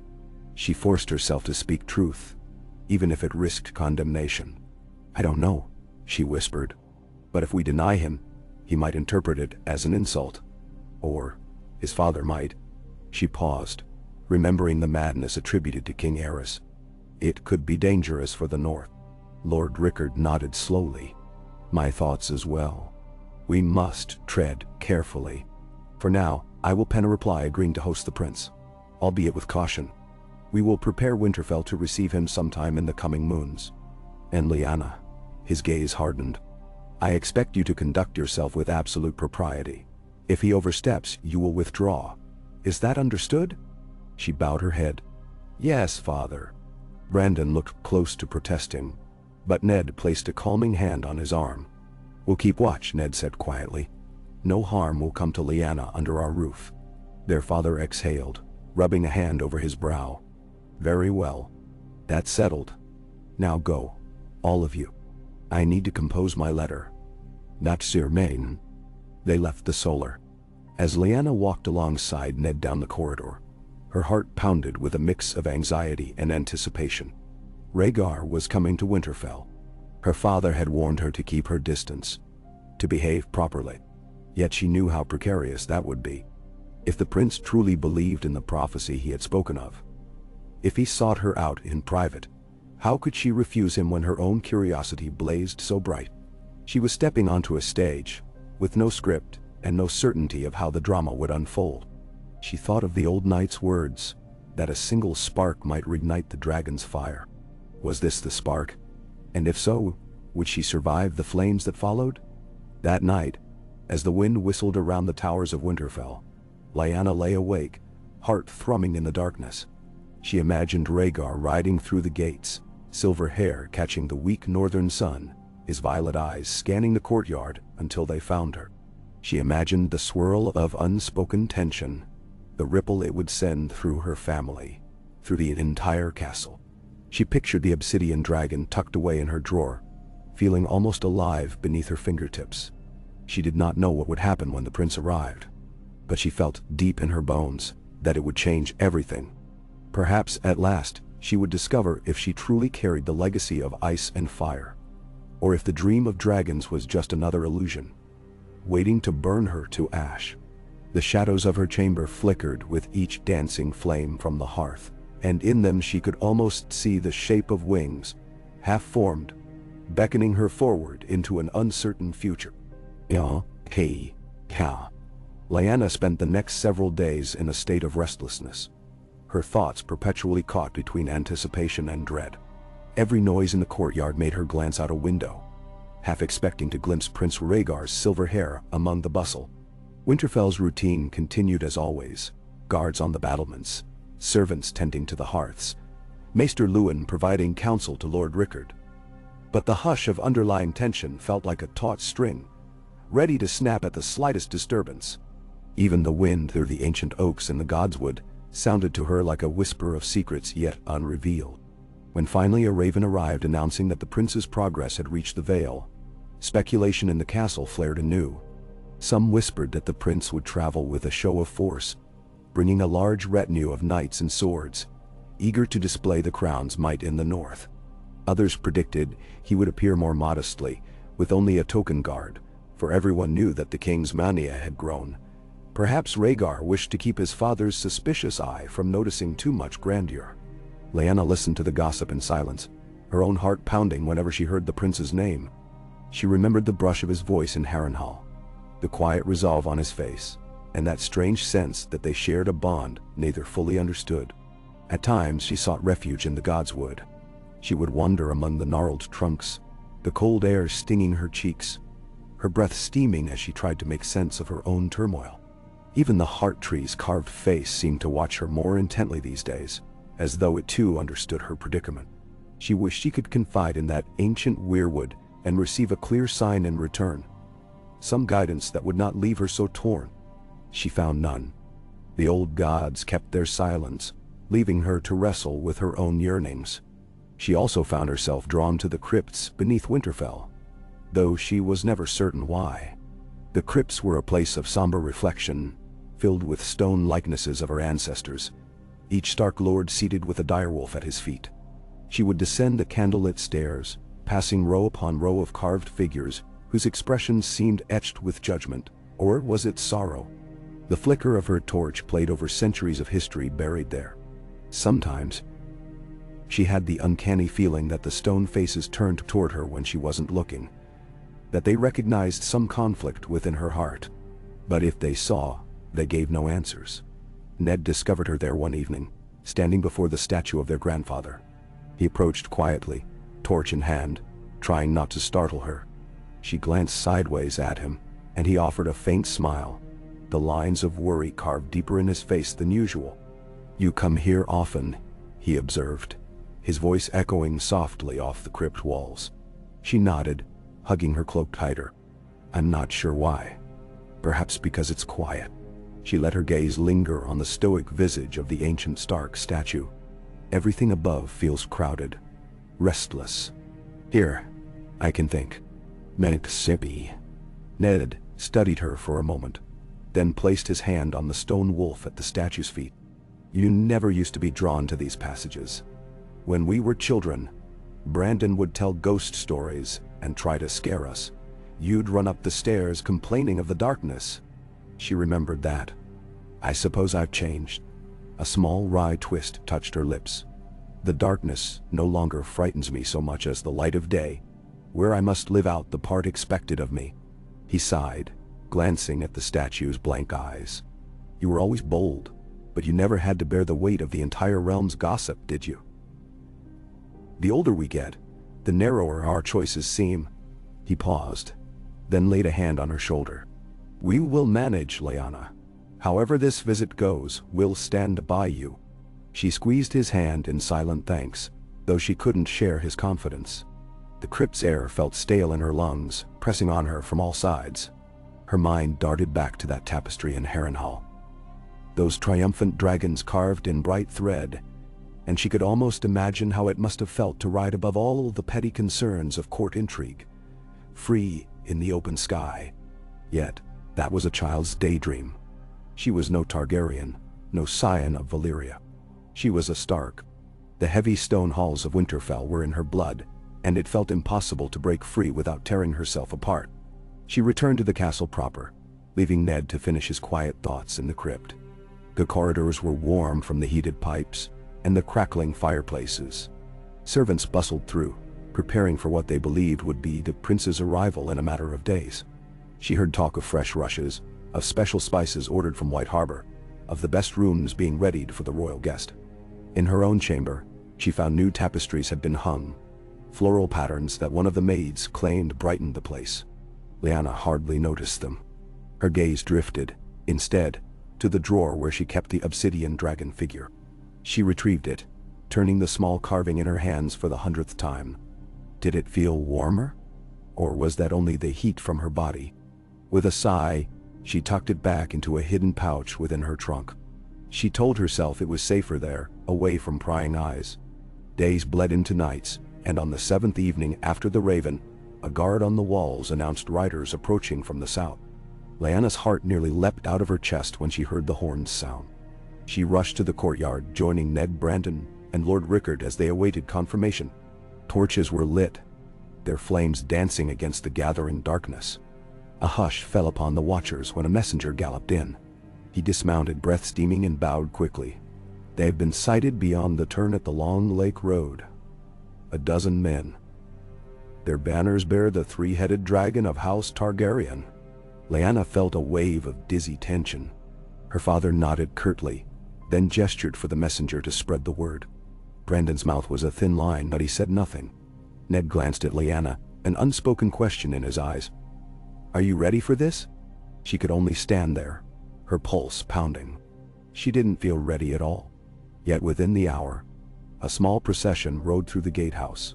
At its head was Prince Rhaegar Targaryen, cloaked in dark blue to ward off the northern chill.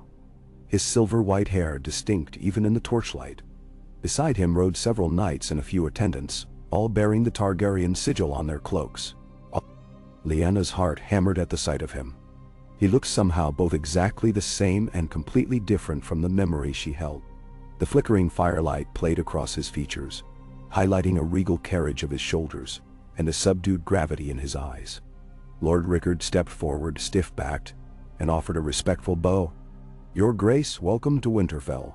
The North is honored to receive you." The prince dismounted smoothly and returned the courtesy, though his movements were more graceful than ostentatious. "Lord Stark," he said, his voice carrying a quiet resonance through the courtyard. "I thank you for your hospitality. The journey north has been long, but your realm's majesty is well worth the miles." Their exchange was polite, each man weighing the other's tone. The guests were escorted inside. Lyanna walked near Ned and Brandon, keeping her head lowered to hide the tumult of her emotions. She managed a quick glimpse of Rhaegar from the corner of her eye, noticing the subtle tension around his mouth. He glanced around at the looming stone walls, the gray arches, the watchful eyes of Stark guards. She wondered if he felt as much unease as she did. Then for a heartbeat, his gaze flicked in her direction.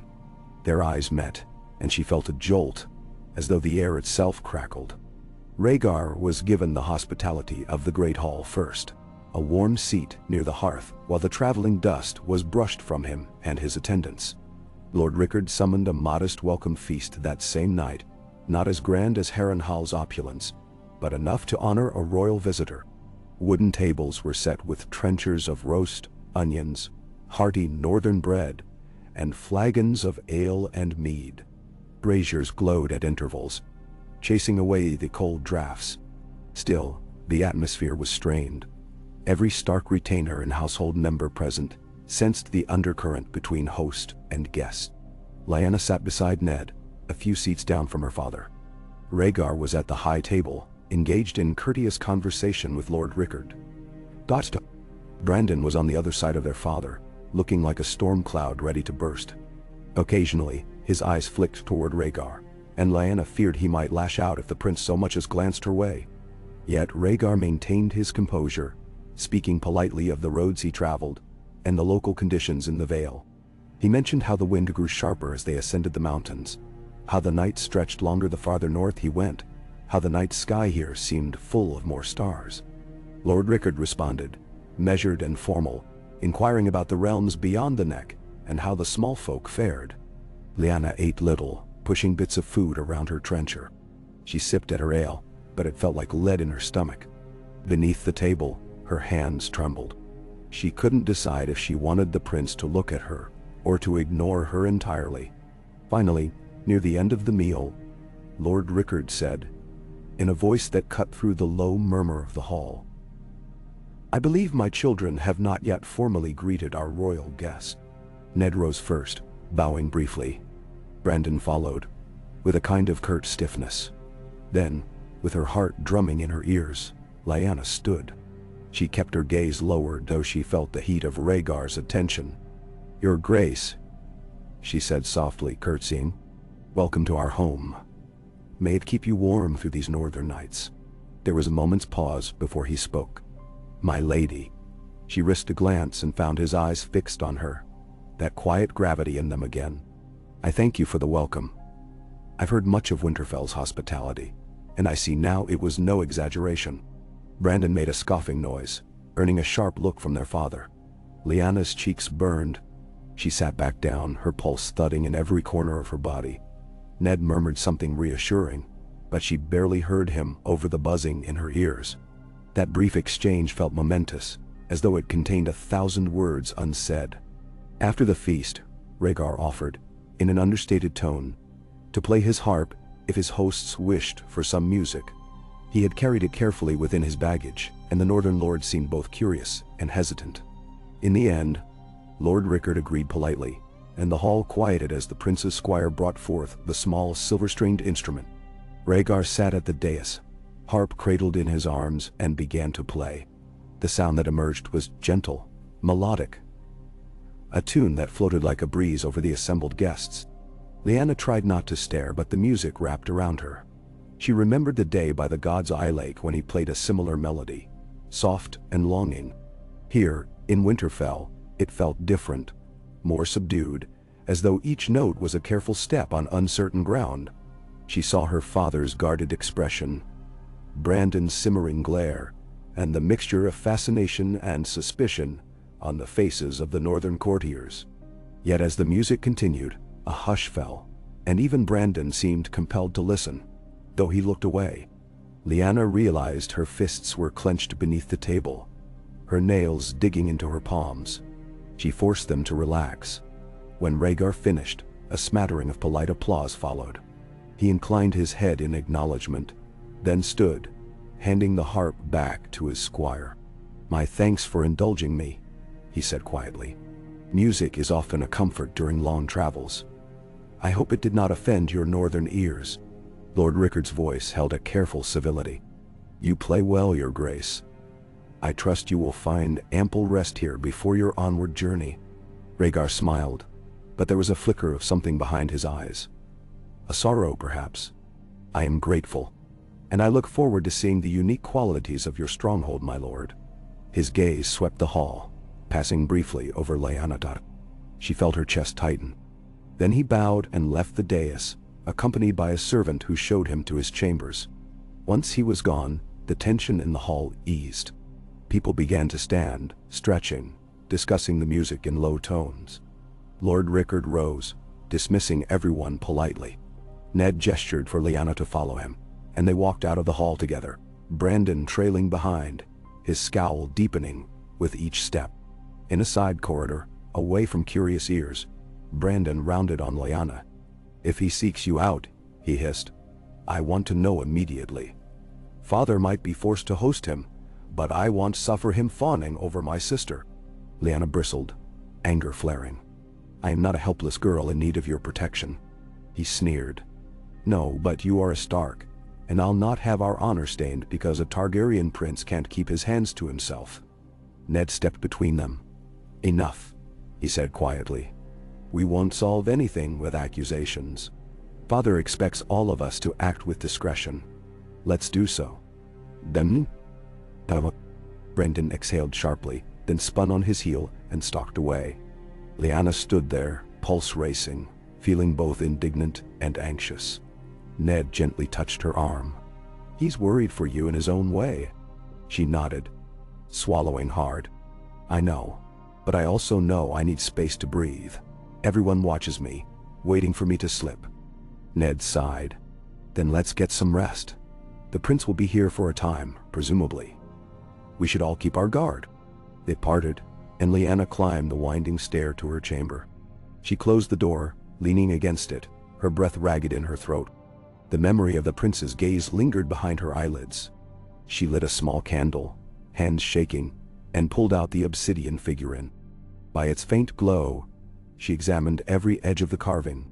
She felt an irrational urge to throw it into the fireplace, to rid herself of the turmoil it represented. But she couldn't. Something deeper than reason stayed her hand, the same force that bound her to the half-glimpsed possibility of dragons. She set it on the table and stared at it until exhaustion forced her to lie down. In the days that followed, Rhaegar walked Winterfell's grounds with measured grace. He rose early to spar lightly in the yard with one of his knights, earning the curious stares of Stark men-at-arms. He dined with Lord Rickard and the household, speaking politely of governance, strategies to improve roads, efforts to quell outlaws in the Crownlands. Always, he maintained a polite distance from Lyanna, never once singling her out in public. Yet she felt his presence acutely, as though a magnet drew her attention. She caught glimpses of him in the library, conferring with Maester Luwin or pacing along the parapets. Sometimes she sensed he was waiting for a moment when they might speak alone. But there was never a chance, not with Brandon's hawkish vigilance and Lord Rickard's stern watchfulness. On the fourth day of his stay, Lyanna was crossing the courtyard when she spotted Rhaegar near the stables, conversing with the Master of Horse. She froze, torn between turning around and continuing on her path. Her heart thudded when he glanced up and saw her. There was a moment of indecision before he nodded courteously, dismissing the stablemaster. The man bowed and stepped away, leaving them alone in the cold air beside the row of stalls. She could hear the soft snort of horses, the shuffling of hooves and straw. "Gagdasir, Doratan, Rod." She swallowed hard and moved forward. "Your Grace?" she said, keeping her voice low. She tried to maintain composure, though her hands trembled within her cloak. He inclined his head, speaking gently. "My lady, I trust you are well." She forced a small nod. "Well enough. And you?" "Well." He let out a quiet breath that formed a small cloud in the chilly air. "I find the north both colder and more welcoming than I imagined. Your father is a gracious host." His gaze flicked beyond her, scanning for onlookers. They were mostly alone, though a pair of stable boys worked at the far end. "I am glad to see you here, though I understand it may not be easy for you." She studied his face, saw the faint lines of weariness around his eyes. "Why did you come?" she asked, unable to curb the directness of her question. Truly, was it only to inspect the roads and northern defenses? "Median?" His lips curved into a solemn half-smile. "I had my reasons. There is the realm, of course. Yet I also—" He paused, choosing his words. "I felt it important to come, to see if Harrenhal was a moment of impulse, or something more. The crown of roses I gave you caused a stir, and I cannot undo that. But I can offer clarity, if you wish it." Lyanna's heart pounded. She glanced over her shoulder to ensure no one was close. "Clarity," she repeated, her voice almost a whisper. "Do you think there can be clarity with so many eyes upon us?" His expression grew somber. "My father's eyes, your father's eyes, lords, knights, all the realm. I know. But perhaps, away from the tangle of rumor, we might speak plainly. If you would grant me a moment outside these walls, some brief ride beyond the Watchers, maybe then we could discuss matters freely." She hesitated, a wave of caution warring with a burning desire for answers. "They'll never permit it," she murmured. "Brandon is practically my shadow." Rhaegar glanced toward the stable entrance, then back at her. "I would not wish to place you in danger or dishonor. If you see no way, I will respect that. But if an opportunity arises, I will be at your call." She felt a trembling in her chest. "And What would we discuss? The old prophecies? The dragon's egg that might never hatch? He studied her, surprise flickering in his eyes. You know of the egg? She froze. Had she just revealed too much? But the words were out. The rumor had swirled around Harrenhal. She had overheard talk of a new egg. She couldn't deny her curiosity. It was mentioned by many at Harrenhal. She lied softly, uncertain if she should reveal the extent of her knowledge. People whispered that you or someone close to you had found a hidden dragon's egg. A shadow crossed his face. I do not have it. But I have reason to believe it was recovered from a vault in King's Landing, an old relic from our forebears. My father, it's dangerous for him to have such a thing. His mind is not well, and he sees conspiracies everywhere. It may be safer if the egg never sees the light of day. He paused, a flicker of some deeper concern passing across his features. Yet, I cannot deny that part of me wonders if it could be the key to fulfilling something long prophesied. Lyanna steadied her breath. So the rumor was true. There was indeed an egg.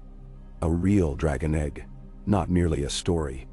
She felt the ground shift beneath her feet. Her father's warnings, the old knight's riddles, her own dreams, all collided. And how am I involved? She asked, voice trembling. Why do you believe I have any place in this prophecy? He studied her, as if measuring how much to reveal. Then, in a low voice, he said, in my readings, I found references to a union of ice and fire, an ancient notion that the realm's safety might depend on two great powers joined. My father misread these signs, seeing threats in every corner. But I have been searching for understanding. When I saw you at Harrenhal, it felt fated. I crowned you with winter roses without fully knowing why. There is something in you, Lyanna Stark, that calls to me as strongly as the old tales of dragons call to my blood. I do not claim to know how it should end, but I could not ignore it. She shivered in the cold, her heart pounding at the quiet intensity of his words. You risk much speaking like this. My father would not approve, nor would my brother or Robert Baratheon. His face clouded. I know. I have no wish to cast you into scandal. Yet I could not remain in King's Landing, continuing with my life as though nothing changed at Harrenhal. Something did change. I cannot pretend otherwise. Then, she opened her mouth to respond, but footsteps echoed near the stable entrance. Rhaegar's gaze darted that way, and Lyanna felt a surge of alarm. She spun, stepping away from him just as a pair of men-at-arms came into view. One of them carried a pile of tack. They halted, bowing to the prince, then moved on, though they cast curious glances at Lyanna. She forced her expression to remain neutral, her pulse racing. Rhaegar inclined his head politely, as though concluding a casual conversation. My lady, I thank you for your guidance about the stables, he said, his tone smooth and measured. I will ensure my horse is well cared for. He offered a small nod, then turned, moving off with the man-at-arms down the row of stalls. Lyanna exhaled shakily. She felt both relief at having avoided immediate discovery and a keen frustration at how incomplete their exchange had been. As she left the stable yard, her mind buzzed with the knowledge that the egg was real, that Rhaegar believed in a prophecy that bound ice and fire. Was she truly the embodiment of the North's cold fury, meant to merge with Targaryen flame? Or was this all a grand delusion, a trap laid by fate to lure her into heartbreak? She returned to the main keep, stepping carefully so as not to appear as though she'd been running. Brandon spotted her near the gatehouse and called her name. His posture was tense, and she could see the suspicion in his eyes. You were with the horses? He asked. You look flushed. She tried to keep her voice steady. I've been checking on my mare. I plan to ride tomorrow. It was partly true. She often took morning rides when the weather allowed. The stable was indeed one of her haunts. He narrowed his eyes as if sniffing for a lie. I see. Well, mind yourself. The prince is in that vicinity. She feigned a casual shrug. Then I'll avoid him, she said, not quite meeting Brandon's gaze. He seemed unsatisfied, but a call from a steward, claiming her father wished to speak with him, drew Brandon's attention away. He strode off, leaving Lyanna alone in the dim corridor, her heartbeat still drumming from the near miss. That night, she could hardly sleep. She tossed beneath her furs, the memory of Rhaegar's words replaying in her mind. I sensed your spirit. Something changed at Harrenhal. She thought of the flame-haired old knight who had told her of blood calling to blood. She recalled her own reflection in the waters of the God's Eye. How she had felt a curious longing for a world beyond her own. Now, she was on the precipice of that world, caught between loyalty to her family and the pull of something older, more profound. She prayed silently to the old gods for guidance, but none came. The next morning, a pale sun broke through the usual gray, and Lyanna rose early. She dressed in a warm tunic and breeches beneath a fur-trimmed cloak, deciding she would indeed ride. She found the stable yard quiet except for a single groom who saddled her mare without fuss. The horse snorted, steam rising from its nostrils in the cold air. Lyanna hoped to slip away for a short gallop in the woods, to clear her head before the day's obligations swallowed her. Just as she gathered the reins and prepared to mount, Rhaegar appeared at the stable doors, clad in a simpler cloak than usual, no heraldic ornament visible. He paused when he saw her, then approached slowly, his breath visible in the chilly dawn. She almost groaned at the trouble this might invite, but her curiosity won out. He gave a polite bow. You ride early, my lady. She shrugged, trying to keep her tone light. I like the solitude. He glanced around. No watchful guards were in sight at the moment, though it wouldn't be long before the yard began to stir. Might I join you? I'd welcome the solitude as well. My men are still abed, and the castle is quiet. Mandarets. Alarm stirred in her. If Brandon found out, or her father. But the lure of an unguarded conversation with the prince was strong. She hesitated only a moment before nodding curtly. Very well, but we must not be gone long. The words felt reckless on her tongue, and a thrill coursed through her veins. She signaled the groom, who hurried to prepare a second horse, a sturdy black gelding that occasionally served as a mount for visiting knights.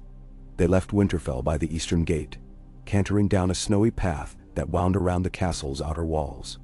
The air was crisp, biting at Lyanna's cheeks and nose. She drew her cloak tighter, urging her mare into a faster gait. Rhaegar rode alongside her, silent for a time as they passed bare trees and patches of frosted ground. Eventually the path dipped into a small thicket.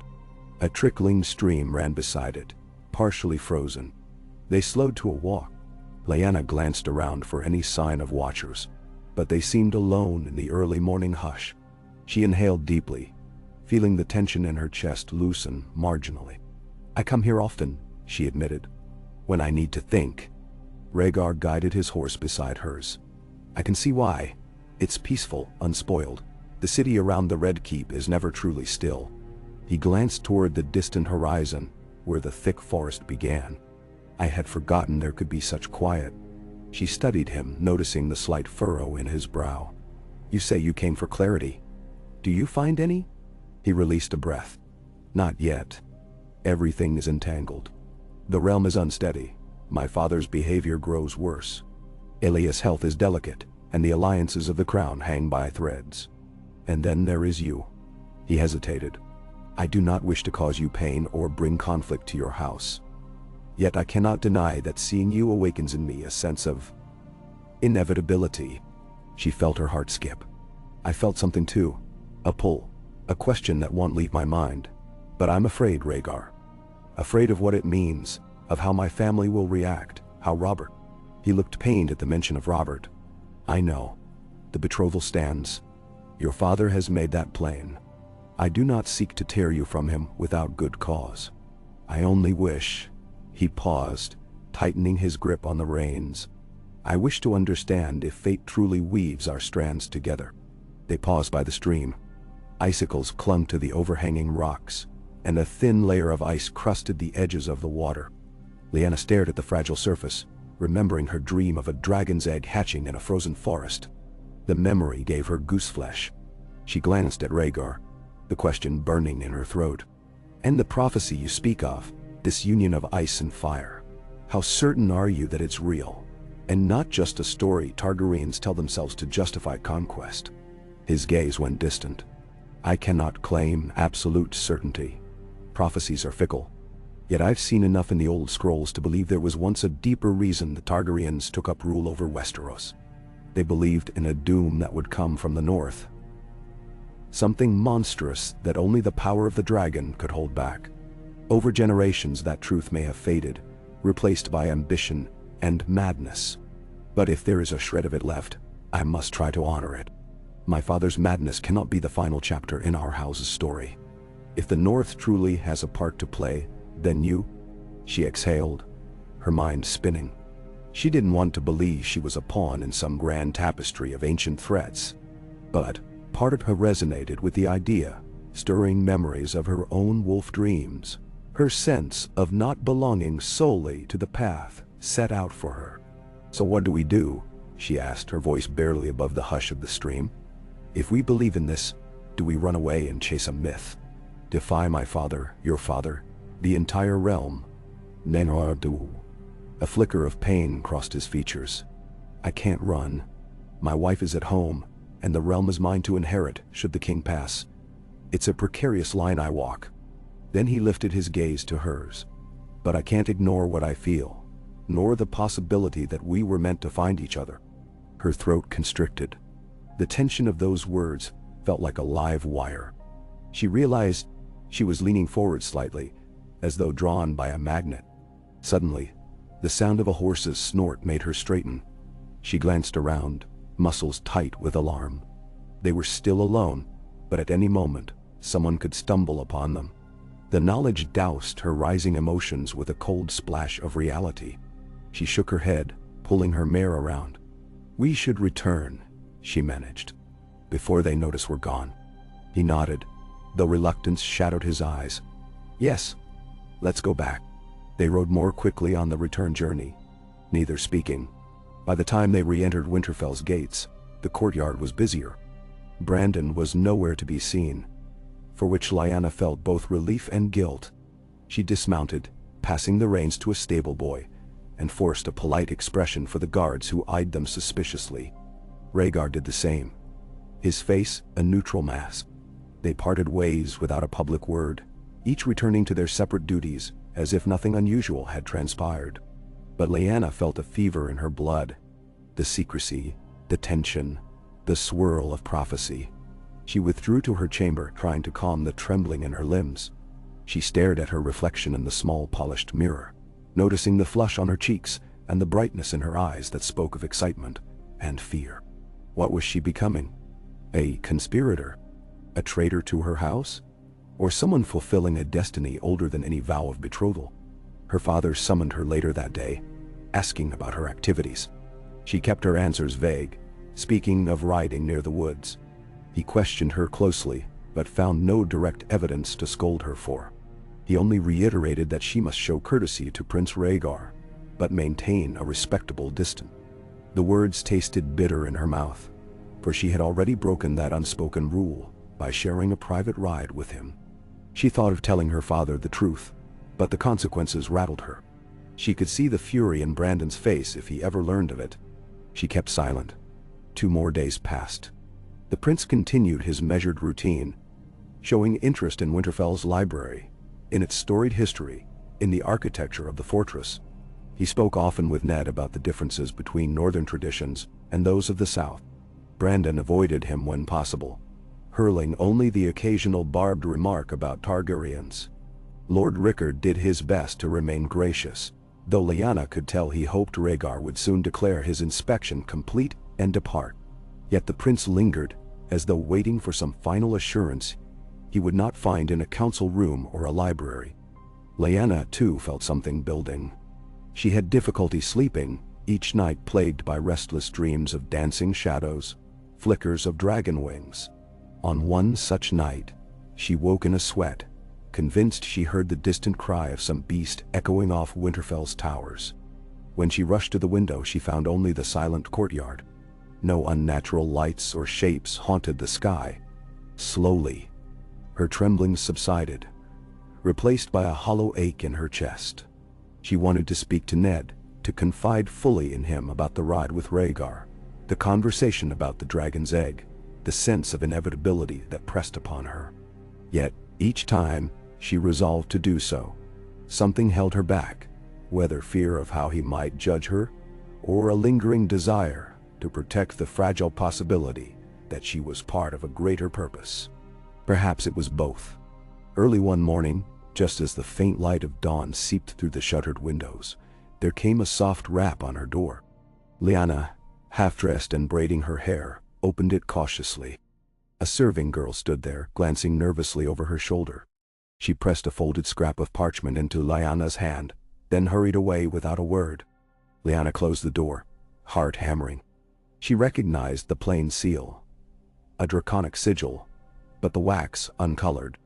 She broke it open and found a single line scrawled in a neat, elegant hand. "I will be at the old Godswood Gate at twilight. Come if you will. Rend a hole." Her pulse leapt. She crushed the parchment into her palm. The Godswood Gate. Surely that was the side entrance near the old walls, where few guards regularly patrol. Did he truly mean to meet her there alone? The thought both thrilled and terrified her. She could already hear Brandon's voice raging if he discovered it. But the longing for answers, for a direct conversation unburdened by onlookers, tugged at her with irresistible force. All that day she could hardly keep still. She went through the motions, eating breakfast with her father, nodding politely at a retainer's tale of a successful hunt, walking the corridors as though searching for some trivial errand. But her mind was locked on the note and the promise of twilight. When the sun began to sink, painting the sky in muted grays and pinks, she felt her stomach twist in nervous anticipation. She slipped away from the main hall, retrieving her cloak and the obsidian figurine that she had hidden in a pouch. Why she felt compelled to bring it, she didn't know, only that it was tied to this moment in ways she couldn't articulate. She moved cautiously, avoiding the busiest corridors, until she reached the less frequented stretch of wall near the Godswood. Soft snow blanketed the ground.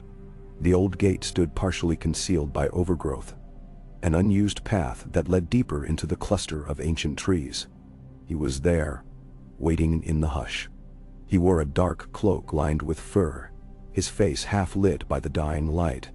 When he saw her, his expression filled with relief, mingled with a fierce determination. She paused several steps away, her breath visible in the chill air. 1,000 warnings clamored in her mind. Brandon, her father, Robert's claims, the vow of betrothal, the entire realm's condemnation. Yet, none of it sufficed to halt her. Rhaegar spoke first, his voice soft, but resolute. "You came." She nodded, hardly able to form words. "Yes." He gestured for her to follow him through the small gate. Inside, the Godswood was silent, the only sound the crunch of snow underfoot.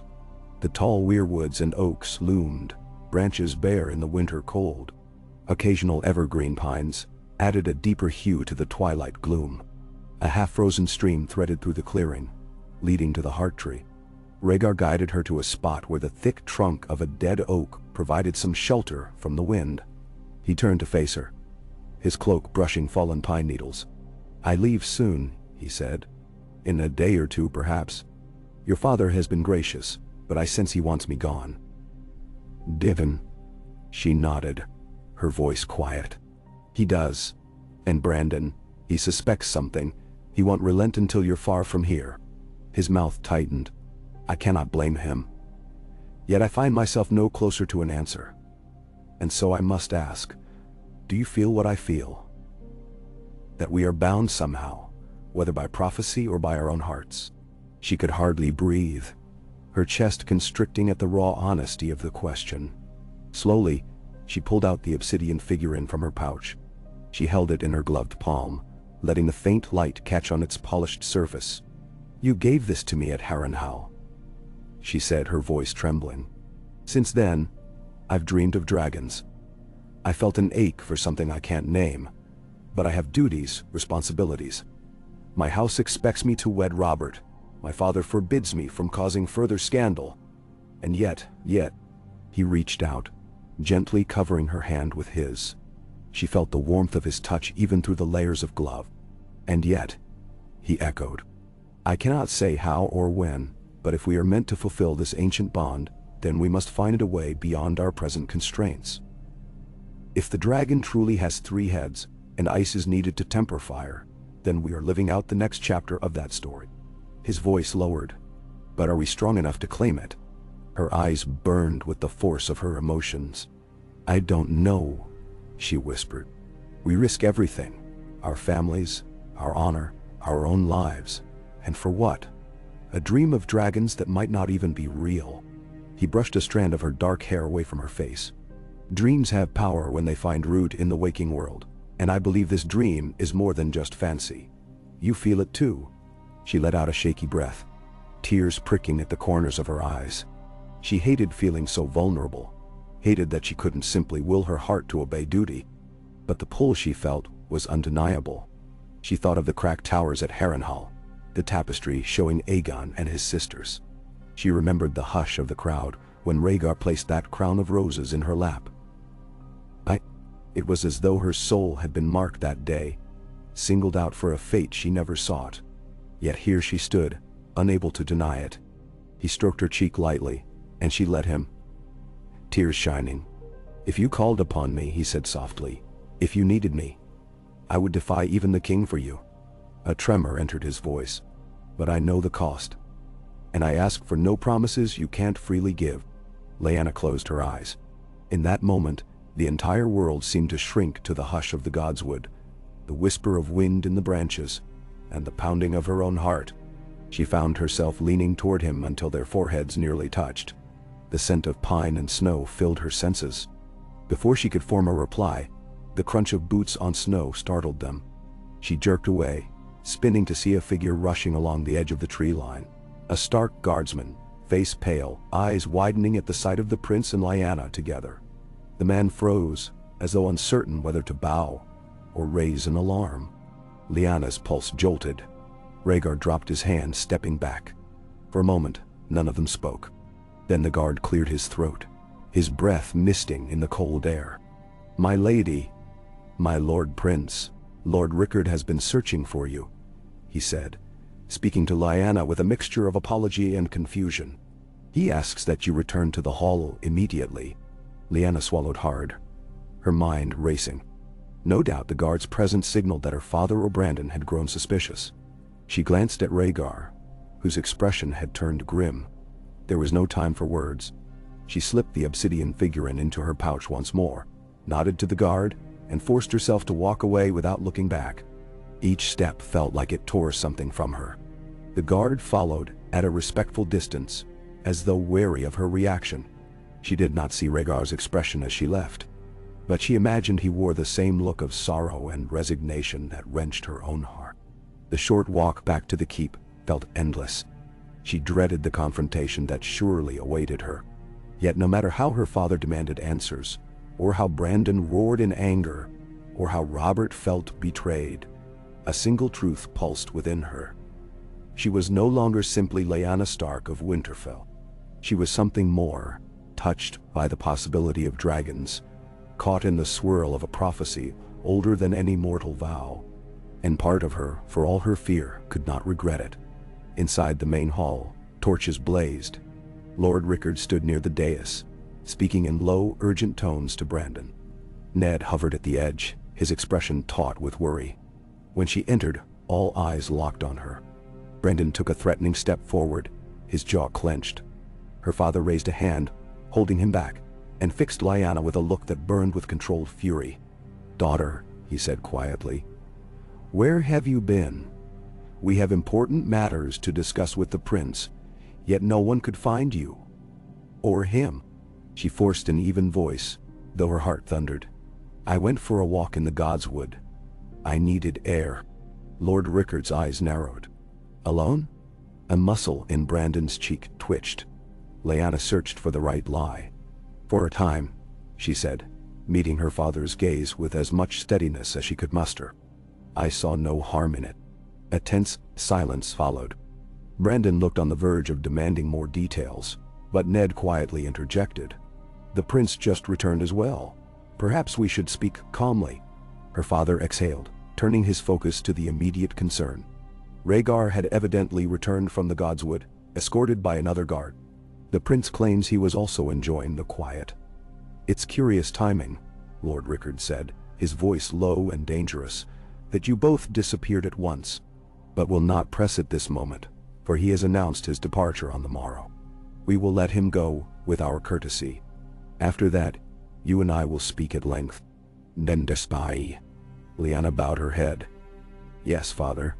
Her stomach churned with a mix of relief and dread. They would not force a public confrontation tonight, but there would be consequences later. She could feel them closing in like a slow winter storm.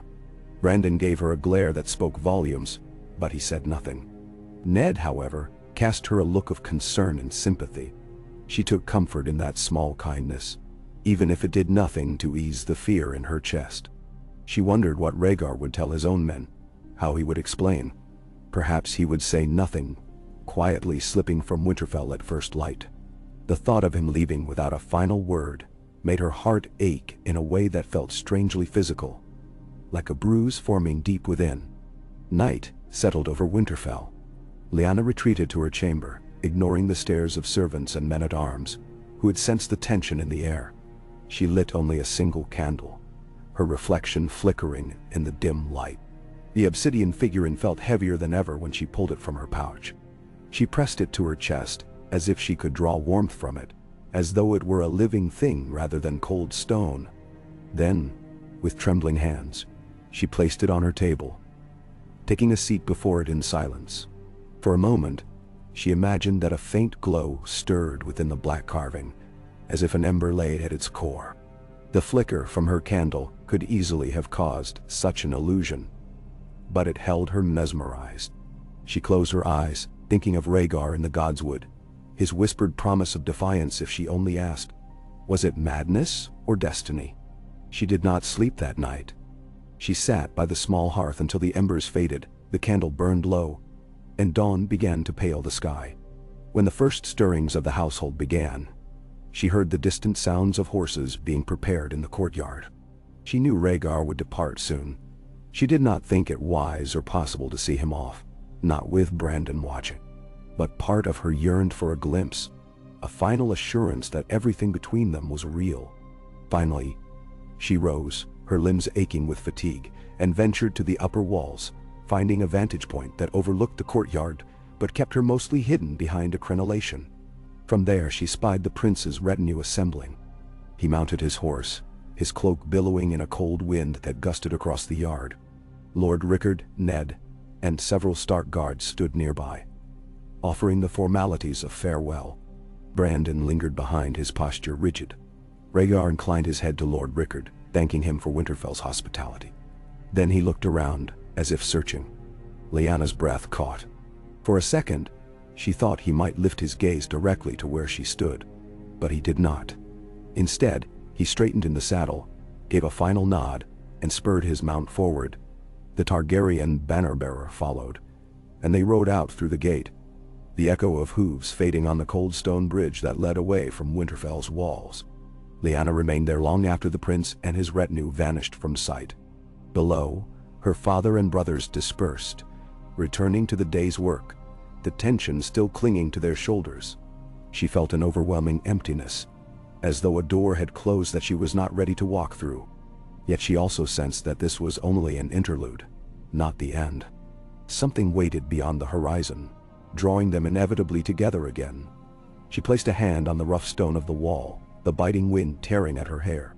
Even without his presence, she felt that bond pulsing through her, an unsettling certainty that Rhaegar Targaryen had set her upon a path neither of them could fully control. She did not know where it led, nor what destiny might await. All she knew was that she could not unmake the choice she had made when she first allowed herself to wonder whether her life might be more than a betrothal and a quiet future in the north. She turned away from the edge, heading back into the keep. The corridors seemed colder, more austere. Servants moved quickly about their tasks, casting her furtive glances, sensing the undercurrent of discord. Soon enough, her father would demand an explanation, perhaps even a vow that she would never again compromise her betrothal. Brandon might rage. Robert, miles away, would remain ignorant for now. But the day would come when he learned the truth. and the consequences might be dire. Yet for all the constraints closing around her, Lyanna felt the seed of defiance stirring in her bones, nurtured by the memory of that Godswood meeting, the hush of the falling snow, and the warmth of Rhaegar's hand on hers. She sensed that no matter how thick the walls of Winterfell might be, they could not contain a fate as potent as the union of ice and fire. If indeed that fate was real, perhaps the old knight was right. Blood calls to blood, and destiny, like a dragon, cannot be chained forever.